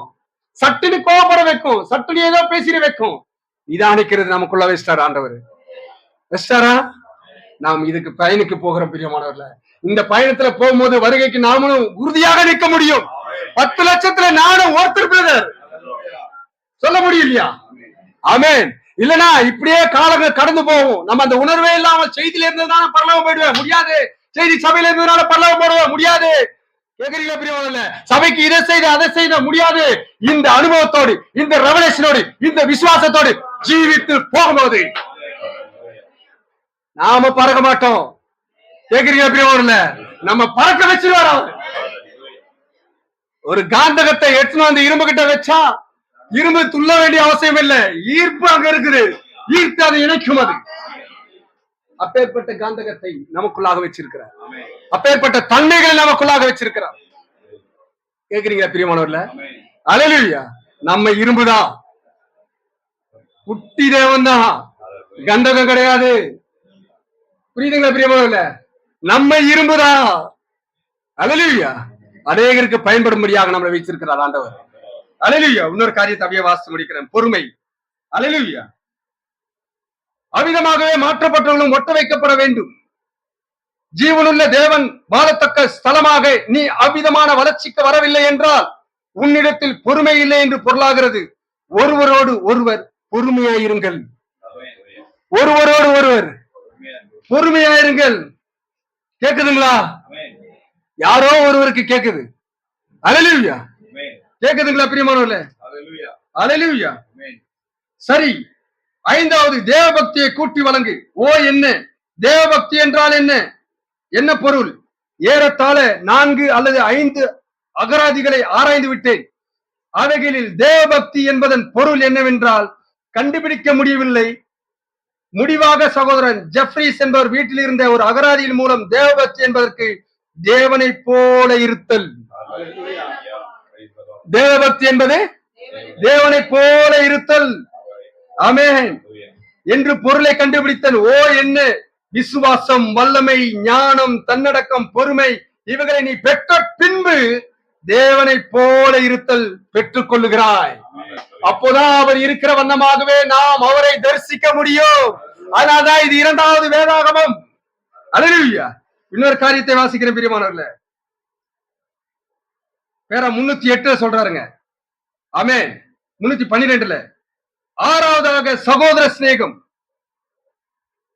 7வது வருது. அது சகோதர அன்பை கூட்டி வழங்குங்கள். ஏழாவதான இது ஒரு அருமையான காரியம். சகோதர சிநேகத்தை கட்டுவது, சகோதர சிநேகத்தை நாம் அடைவதென்பது ஒரு சகோதரனின் காரியத்தில் உன்னையே அவனுடைய நிலையில் வைத்து பார்ப்பதாகும். உன்னுடைய நிலையிலே உன் சகோதரன் நீர் வைத்து பார்ப்பதுதான் சகோதர சிநேகம். கேக்குறீங்களா பிரியமானல? நாம எதை விரும்புகிறோமோ, மனுஷன் செய்ய வேண்டும் என்று விரும்புகிறோமோ, அதையே நீ மனிதனுக்கு செய்ய என்று வேதவசனம் சொல்லுகிறதா இல்லையா? ஆமென். இப்ப நாம விரும்புறத நாம அவர்கள் செய்யணுமா? உங்களுக்கு செய்யணும்னு நீங்க விரும்புறத நீங்க அவர்களுக்கு செய்யணும்னு விரும்புகிறார் தேவன். அப்படி செய்யும் பொழுதுதான் சகோதர சிநேகம் நிறைவேறப்பட்டிருக்கும். இந்த சகோதர சிநேகம் இல்லாமல் நாம் அந்த மகத்தான அந்த அன்பை கூட்டி வழங்க முடியாது. அல்லேலூயா. அப்போ என்ன சொல்றாருன்னா, உன் சகோதரனுடைய நிலையில் உன்னையே அவனுடைய நிலையில் வைத்து பார்ப்பதாகும். இப்போது நீங்கள் கூறுகிறீர்கள், ஓ சகோதரன் முழுவதும் இருக்க வேண்டிய பிரகாரம் இல்லை என்றாலும் அவனிடத்தில் உன் பொறுமையை நீ இழந்து விடாமல் இரு. அவனிடம் சாந்தம் உள்ளவனாக அவனை திருத்த அவனோடு கூட செல். அவன் கூட போ, அவனோடு பயணித்து அவனை திருப்பி கொண்டு வா. கேக்குறீங்களா பிரியமானவர்களே? எனக்கு ஒரு மூத்த சகோதரர் இருக்கிறார். நான் அவருக்கு கீழ்ப்படியாம அவருக்கு விரோதமாகவே பேசிக்கொண்டு நடந்து கொண்டு ஜீவித்துக் கொண்டு இருந்தேன். ஆனால் அந்த மூத்த சகோதரர் என்னோடு பயணித்தார், பொறுமையோடு பயணித்தார். ஒரு காலகட்டம் வந்தது, நான் செய்யற அக்கிரமத்தை எல்லாம் பார்த்தா கூட என்னை விட்டு விலகாத அந்த மூத்த சகோதரர் கர்த்தராகிய இயேசு கிறிஸ்து. கேக்குறீங்களா பிரியமானவர்களே? அந்த சகோதரரோடு என்னோடு கூட நடந்து என்னை பிரயாணித்து என்னை திரும்பவும் கொண்டு வந்தார் அந்த ராஜ்யத்தின் சுவிசேஷத்துக்கு. அல்லேலூயா. அவர் தான் சொல்றாரு இது. ஆமென். ஒரு மனிதனாகிய வில்லியம் மரியம் என்கிற தீர்க்கதரிசிக்குள்ளே இருந்து பேசுகிற தேவன் அவர். கேக்குறீங்களா? அநேக நாட்களுக்கு முன்பு ஒருவிடம் என்னிடமும், நீங்கள் இத்தகைய விசுவாசத்தை பிரசங்கித்து கிரியை செய்து கொண்டு பின் எப்படி தேவ கூட்டு சபைகள், ஒருத்துவ சபைகள் மற்றுமுள்ள சபைகளுக்கு இன்னுமாக சென்று கொண்டிருக்கிறீர்கள் என்று கேட்டார். அது சகோதர சிநேகம் ஐயா. கேக்குறீங்களா பிரியமல்ல? அவங்களோடு ஐக்கியப்பட வைக்கவில்லை, அவங்களோட உபதேசத்தை ஏற்றுக்கொள்ள வைக்கவில்லை தீர்க்கதரிசி. ஆனால் அவர்கள் தவறிலே இருக்கிறார்கள் என்று தெரிந்தும் அவர்களோடு பயணித்து அவர்களை இக்காலத்துடைய செய்தியை கொண்டு வர வேண்டும் என்பதுதான் சகோதர சிநேகம் என்று பார்க்கிறோம். கேக்குறீங்களா பிரியமல்ல? அவர் தூக்கி எறிந்து பேசுவது அல்ல. பல நேரத்தில் அதை செய்து தேவனுக்கு விரோதமாகவே நடந்து கொண்டிருந்த நாம். கரெக்டுங்களா இல்லையா? ஆனால் அவர்களோடு கூட பயணித்து அவர்களை கொண்டு வர வேண்டும் என்று தேவனுடைய தீர்க்கதரிசி சொல்கிறார். இதுவரை இல்லைனாச்சு இனிமே பயணிப்போமா? நம்ம போயிட வேண்டாம், நம்ம ஃபர்ஸ்ட் சிறப்பட வேண்டும். நீங்க குணப்பட்ட பிறகு சகோதர சிறைப்படுத்த வேண்டும். நாமளே சிறப்படாம போனோம்னா அவங்க ஈஸ்வரை கொண்டாடிட்டு கிறிஸ்துமஸை கொண்டாடி ஆயிரம் மக்களா மாறிடக்கூடாது. நாம அதெல்லாம் சிரமா இருந்த பிறகு அவர்களை திரும்ப கொண்டு வர வேண்டும் நாம். அல்லேலூயா. கேக்குறீங்களா? தன்னடக்கமாக அவர்கள் தங்கள் இருதயத்தில் என்ன விசுவாசிக்கிறார்கள் என்பதை அறிந்து கொள்ளும் தேவ ஞானத்துடன் உன்னில் உள்ள வல்லமையானது தாழ்மையோடு சாந்தத்தோடும் வெளியேறி அத்தகர்களை திரும்ப முயற்சிப்பதே ஆகும், திருப்ப முயற்சிப்பதே ஆகும். இதுக்குதான் சகோதர சிநேகம். கேக்குறீங்களா பிரியமான? அப்ப இந்த வேதாமத்தை தேவன் நமக்குள்ளாக வச்சிருக்கிறார். வச்சிருக்கிறாரா இல்லையா? இரண்டாவது வேதாகமம். இந்த வேதாகமம் வந்துச்சுன்னா மூன்றாவது வேதாகமம் எதுங்க? வார்த்தை பிரதிட்சமாவது. அல்லேலூயா. வார்த்தை புறப்பட்டு வந்ததா தீர்க்கதரிசிகிட்ட இருந்து? வார்த்தை புறப்பட்டு வந்ததா தேவனுடைய வார்த்தையிலிருந்து, வாயிலிருந்து? ஆமாவா இல்லையா? முதல் வேதாகமம் இயற்கை, இரண்டாவது வேதாகமம் இந்த கூர்நுனி கோபுரம். ஆமென். மூன்றாவது வேதாகமம் வார்த்தை. அப்போ முதல் வேதாகமம் தேவனுடைய அற்புதத்தை பார்த்தோம் நாம. தேவன் ஒருவரே தேவன் சண்ட சராசரங்களை சிருஷ்டித்தார். இரண்டாவது வேதாகமம் நம்முடைய வாழ்க்கையிலே இந்த வேதவசனம் நிறைவேறதை பார்க்கணும். ஆமென். அப்போ மூணாவது வேதாகமம் இந்த வார்த்தையானவர் நமக்குள்ளாக பிரதிட்சமாகி இந்த மாம்சம் வார்த்தையாகவே மாறி அக்கறையிலே அவரோடு கூட இணைக்கப்படுவோம். எத்தனை பேர் விசுவாசிக்கிறீங்க? அப்ப இது தேவையே இல்லையா இந்த கால வேளையில? ஆமென். மேசியாவின் அடையாளம் உங்களுக்குள்ளாக எனக்குள்ளாக இருக்கிறதா இல்லைங்களா? அப்ப நீங்க நானும் அந்த மத்திய மார்க்கெட் சுவிசேஷத்தை நிறைவேற்றுகிற மக்களா இல்லையா? நமக்குள்ளாக அந்த ஒளி இருக்கிறதா இல்லையா? நீங்க கரங்களை வைக்கும் போது அந்த இடத்துல சுகம் நடக்கும் என்பதை இந்த விசுவாசத்துலதான் நம்ம பேர். புரியுதா பிரியமானவர்களே? ஆமென். அவர்கள் விசுவாசிக்கும் போது அது நடக்கும். ஆமென். ஆமென். ஆமென். அவர்கள் விசுவாசிக்கும் போது அது நடந்தேறும். ஹalleluya. கர்த்தர் உங்களை ஆசீர்வதிப்பார். காட் பிளஸ் யூ பிரியமானவர்களே. கர்த்தர் உங்களை ஆசீர்வதிப்பார். எத்தனை பேருக்கு பிரயோஜனமா இருந்தது? ஆமென். எத்தனை பேர் அதை விசுவாசிக்கிறீங்க? என்னை சரியான ஒரு ஸ்தானத்துல தேவன் பொருத்துவார் என்ற விசுவாசம். அந்த 10 லட்சத்துல நானும் ஒருத்தன், நிச்சயமாக ஒரு வருகை இந்த இரவு பொழுதுல இருந்தாலும் நான் பயணிப்பேன், நான் பறப்பேன், அவரோட கூட இருக்கிறேன். அந்த விசுவாசத்தை தேவன் உங்களுக்குள்ளாக வைப்பாராக. காட் பிளஸ் யூ பிரியமானவர்களே. ஹalleluya. ஹalleluya. மெய்யாகவே தேவனுடைய கிருபையின் மேன்மையை நாம் அறிந்து கொண்டிருக்கிறோம். உன்னதமான தேவன் நாம யாருன்றத நமக்கு புரிய வச்சிட்டாரு. ஆமென். ஏதேன்ல ஆதாம் எப்படி இருந்தாரோ, இந்த சாத்தானின் ஏதேனாகிய இந்த பூமியிலையும் நம்ம தேவனுடைய மாசற்ற தேவனுடைய பிள்ளைகளா, குட்டி மேசியாக்களுக்காக மேசியாவாக ஜீவிக்க தேவன் நம்மை அழைத்திருக்கிறார். ஆமென். எனவே நம்முடைய ஸ்தானம் பார்க்கும்போது இது பேச வேண்டிய நேரம். சத்திய சுவிசேஷம் இனி நம்முடைய நாவு மூலமாக பேசும் பொழுது இயற்கைக்கு மேம்பட்ட தேவன் அவர் பேசின போது என்ன நடந்துச்சோ அது இன்றைக்கு, ஏன்னா அவர் நேற்றும் இன்றும் என்றும் மாறாதவர். அதை மெய்ப்பிக்கவே காலத்தின் கிருபையின் மறுரூபத்தின் செய்தியை தேவன் நமக்கு இதை பேசி சோர்வே கிடையாதுங்க. சோர்வடைய முடியாது. இதில் நாம் நேரத்தை பார்க்கவும் முடியாது. ஏன்னா நமக்குள்ள அந்த ஒளியானது எப்படிப்பட்டது?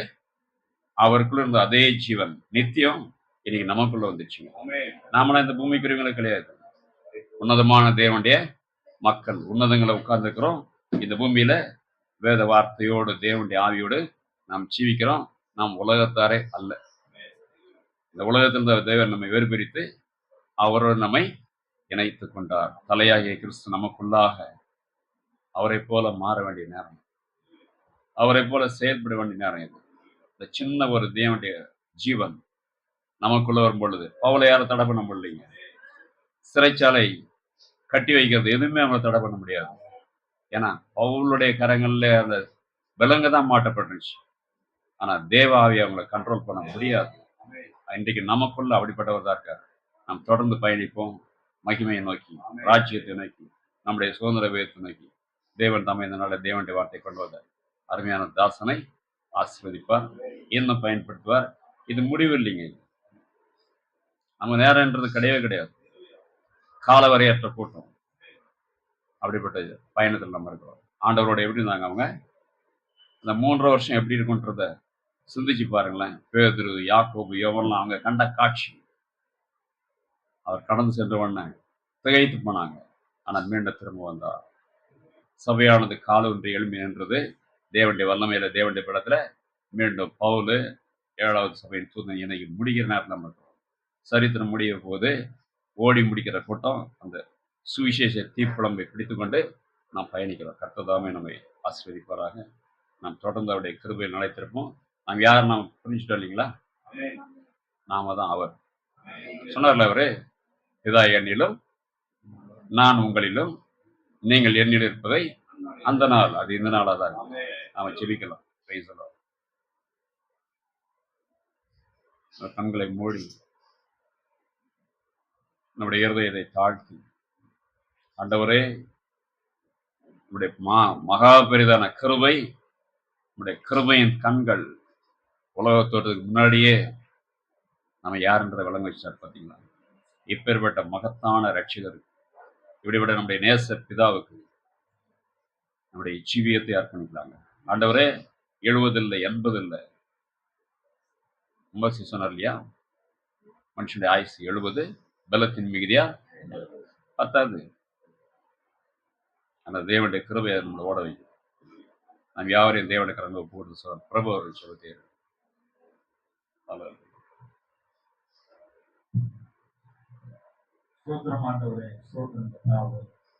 நேற்று மீண்டும் மீண்டும் மாறாத எங்கள் அன்பின் தகப்பனே, வானாதி வானங்கள் கொள்ளாதவரே, வானத்தில் பூமியில் சகல அதிகாரத்தையுடைய தேவனே, எங்கள் ரட்சகரே, உண்மை துதிக்கிறோம், உண்மை சோதரிக்கிறோம். எங்களை மீட்டுக் கொண்ட மீட்பரே, அருமையான வேலைக்காய் நன்றி செலுத்துகிறோம். ஆண்டவரே, இந்த உயிர்த்தெழுந்த நாளிலும் கூட கர்த்தாவே, கிருபின் பிரகாரங்களே கர்த்தாவே அடையாளை கொண்டு வந்து சேர்த்து கர்த்தாவே உம்மை ஆராதித்து மகிழும்படியாய் கர்த்தாவே உம்மை துதித்து பாடி உம்மை ஆராதிக்கும்படியாய் கொடுத்த ஸ்லாக்கியத்திற்காக சுகபல ஜீவனுக்காக தேவனே உமக்கு நன்றி செலுத்துகிறோம். மட்டுமாய் கர்த்தாவே உடைய வார்த்தையின் மூலமாய் எங்களோடு இடைப்பட்டதற்காக நன்றியோடு சோதரிக்கிறோம். ஆராதின் ஒவ்வொரு பகுதியிலும் கர்த்தாவே உடைய கிருபை எங்களோடு இருந்ததற்காக சோத்திரம். கர்த்தாவே யெகோவாவின் அந்த அடையாளம் உங்களுக்குள்ளாக யெகோவாவின் அடையாளம் இந்த செய்தியின் மூலமாய் தேவனே எங்களோடு நீ இடைப்பட்டதற்காக சோத்திரம்.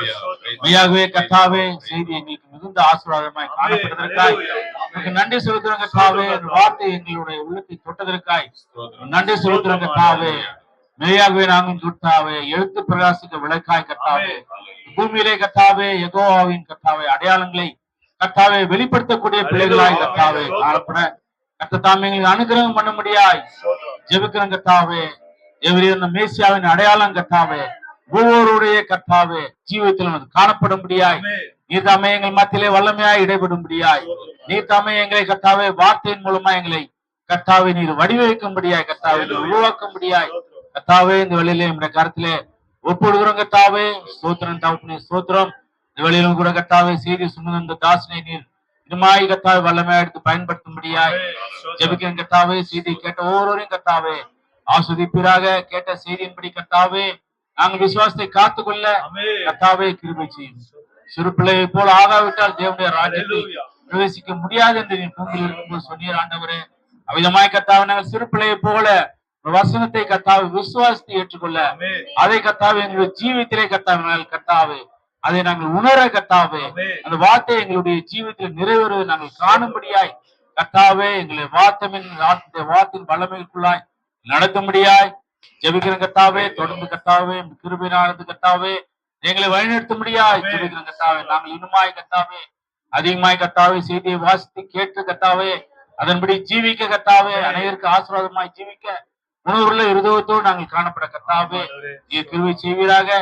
தேவரின் கர்த்தாவே நாங்கள் யெகோவாவின் அபிஷேகத்தை பெற்றவர்களாய் கர்த்தாவே பூமியிலே ஜீவிக்க கிருபை செய்யும். சொல்லும் போது ஒவ்வொரு குட்டி யெகோவாக்களா இருக்கிறார்கள் என்று வேதவசனம் சொல்லபடி கர்த்தாவே நாங்கள் குட்டி யெகோவாக்களாய் கர்த்தாவே நீர் எங்களை வைத்திருக்காய் சோதரிக்கிறோம். அந்த கர்த்தாவே இந்த ஷேக்கினா மகிமையானது எங்களுக்கு உள்ளாக இருந்து கர்த்தாவே அதுதானே கிரியை செய்யும்படியாய் கர்த்தாவே எங்களுக்கு உதவி செய்யும்படியாய் ஜெபிக்கிறோம். நாங்கள் கர்த்தாவே ரட்சிக்கப்படும் பொழுது கர்த்தாவே அந்த ஒளியானது எங்களுக்கு பிரவேசித்தது என்று நாங்கள் செய்தியின் மூலமாக கேட்ட மாட்டவரே. அந்த ஒளியானது எங்கள் ஆத்மாவில் தங்கி இருக்கிறது நன்றி செலுத்துறோம். அந்த ஒளியை கர்த்தாவே அந்த மகத்தான ஒளியாகிய உம்மோடு கூட இணைக்க போவதற்கு நன்றி செலுத்துறோம். விதமாய் கர்த்தாவே நாங்கள் பூமியிலே ஜீவிக்கும் அளவு கர்த்தாவே ஜீவ ஒளியை கர்த்தா பிரகாசிக்கூடிய பிள்ளைகளாய் நாங்கள் காணப்பட நேருக்கு வெளிச்சமாய் பிரகாசிக்க கர்த்தாவே அன்பை வெளிப்படுத்தக்கூடிய பிள்ளைகளாய் காணப்பட கர்த்தாவே கிருபை செய்வீராக ஆண்டவரே. தேவரே தொடர்ந்து கர்த்தாவே இந்த வார்த்தையின்படி எங்களை வழிநடத்தும்படியா ஜெபிக்கிறோம். செய்தி கேட்ட ஒவ்வொருவரும் ஆஸ்வதிப்பீராக ஆண்டவரே. தொடர்ந்து காத்துக்கொள்ளும் வழிநடத்தும் பலப்படுத்தும் எல்லாவற்றுக்கும் மேலாக வருகை நாட்களுக்கு எங்களை ஆயத்தப்படுத்த முடியாது ஜெபிக்கிறோம். சகல துதிகன மகிமை யாவும் முக்கிய செலுத்துகிறோம். கர்த்தராகிய இயேசு கிறிஸ்துவின் நாமத்தில் வேண்டிக் நன்றித்தாவும். ஆமென் ஆமென் ஆமென். நம்முடைய ஆண்டவராகிய இயேசு கிறிஸ்துவின் கிருபை அவருடைய அந்யோன்ய ஐக்கியம் பரிபூர்ண வழிநடத்தல் பாதுகாப்பு பரிசுத்தாவியானுடைய நிறைவு நமக்குள்ளாக இருந்து இதனால தேவனுடைய வார்த்தை கொண்டு வந்த அருமையான தாசனோட அவருடைய சபையோரோட கூட இருந்து அவருடைய வருகை வரும் தேவன் நம்மை நடத்துவாராக. ஆமென். நாத்மாவே கர்த்தரை ஸ்தோத்தரி என் உள்ளமே கந்தலட்சணத்தை ஸ்தோத்தரி நாத்மாவே கர்த்தரை ஸ்தோத்தரி அவர் செய்த சகல உபகாரங்களை மறவாதே. ஆமென் ஆமென் ஆமென்.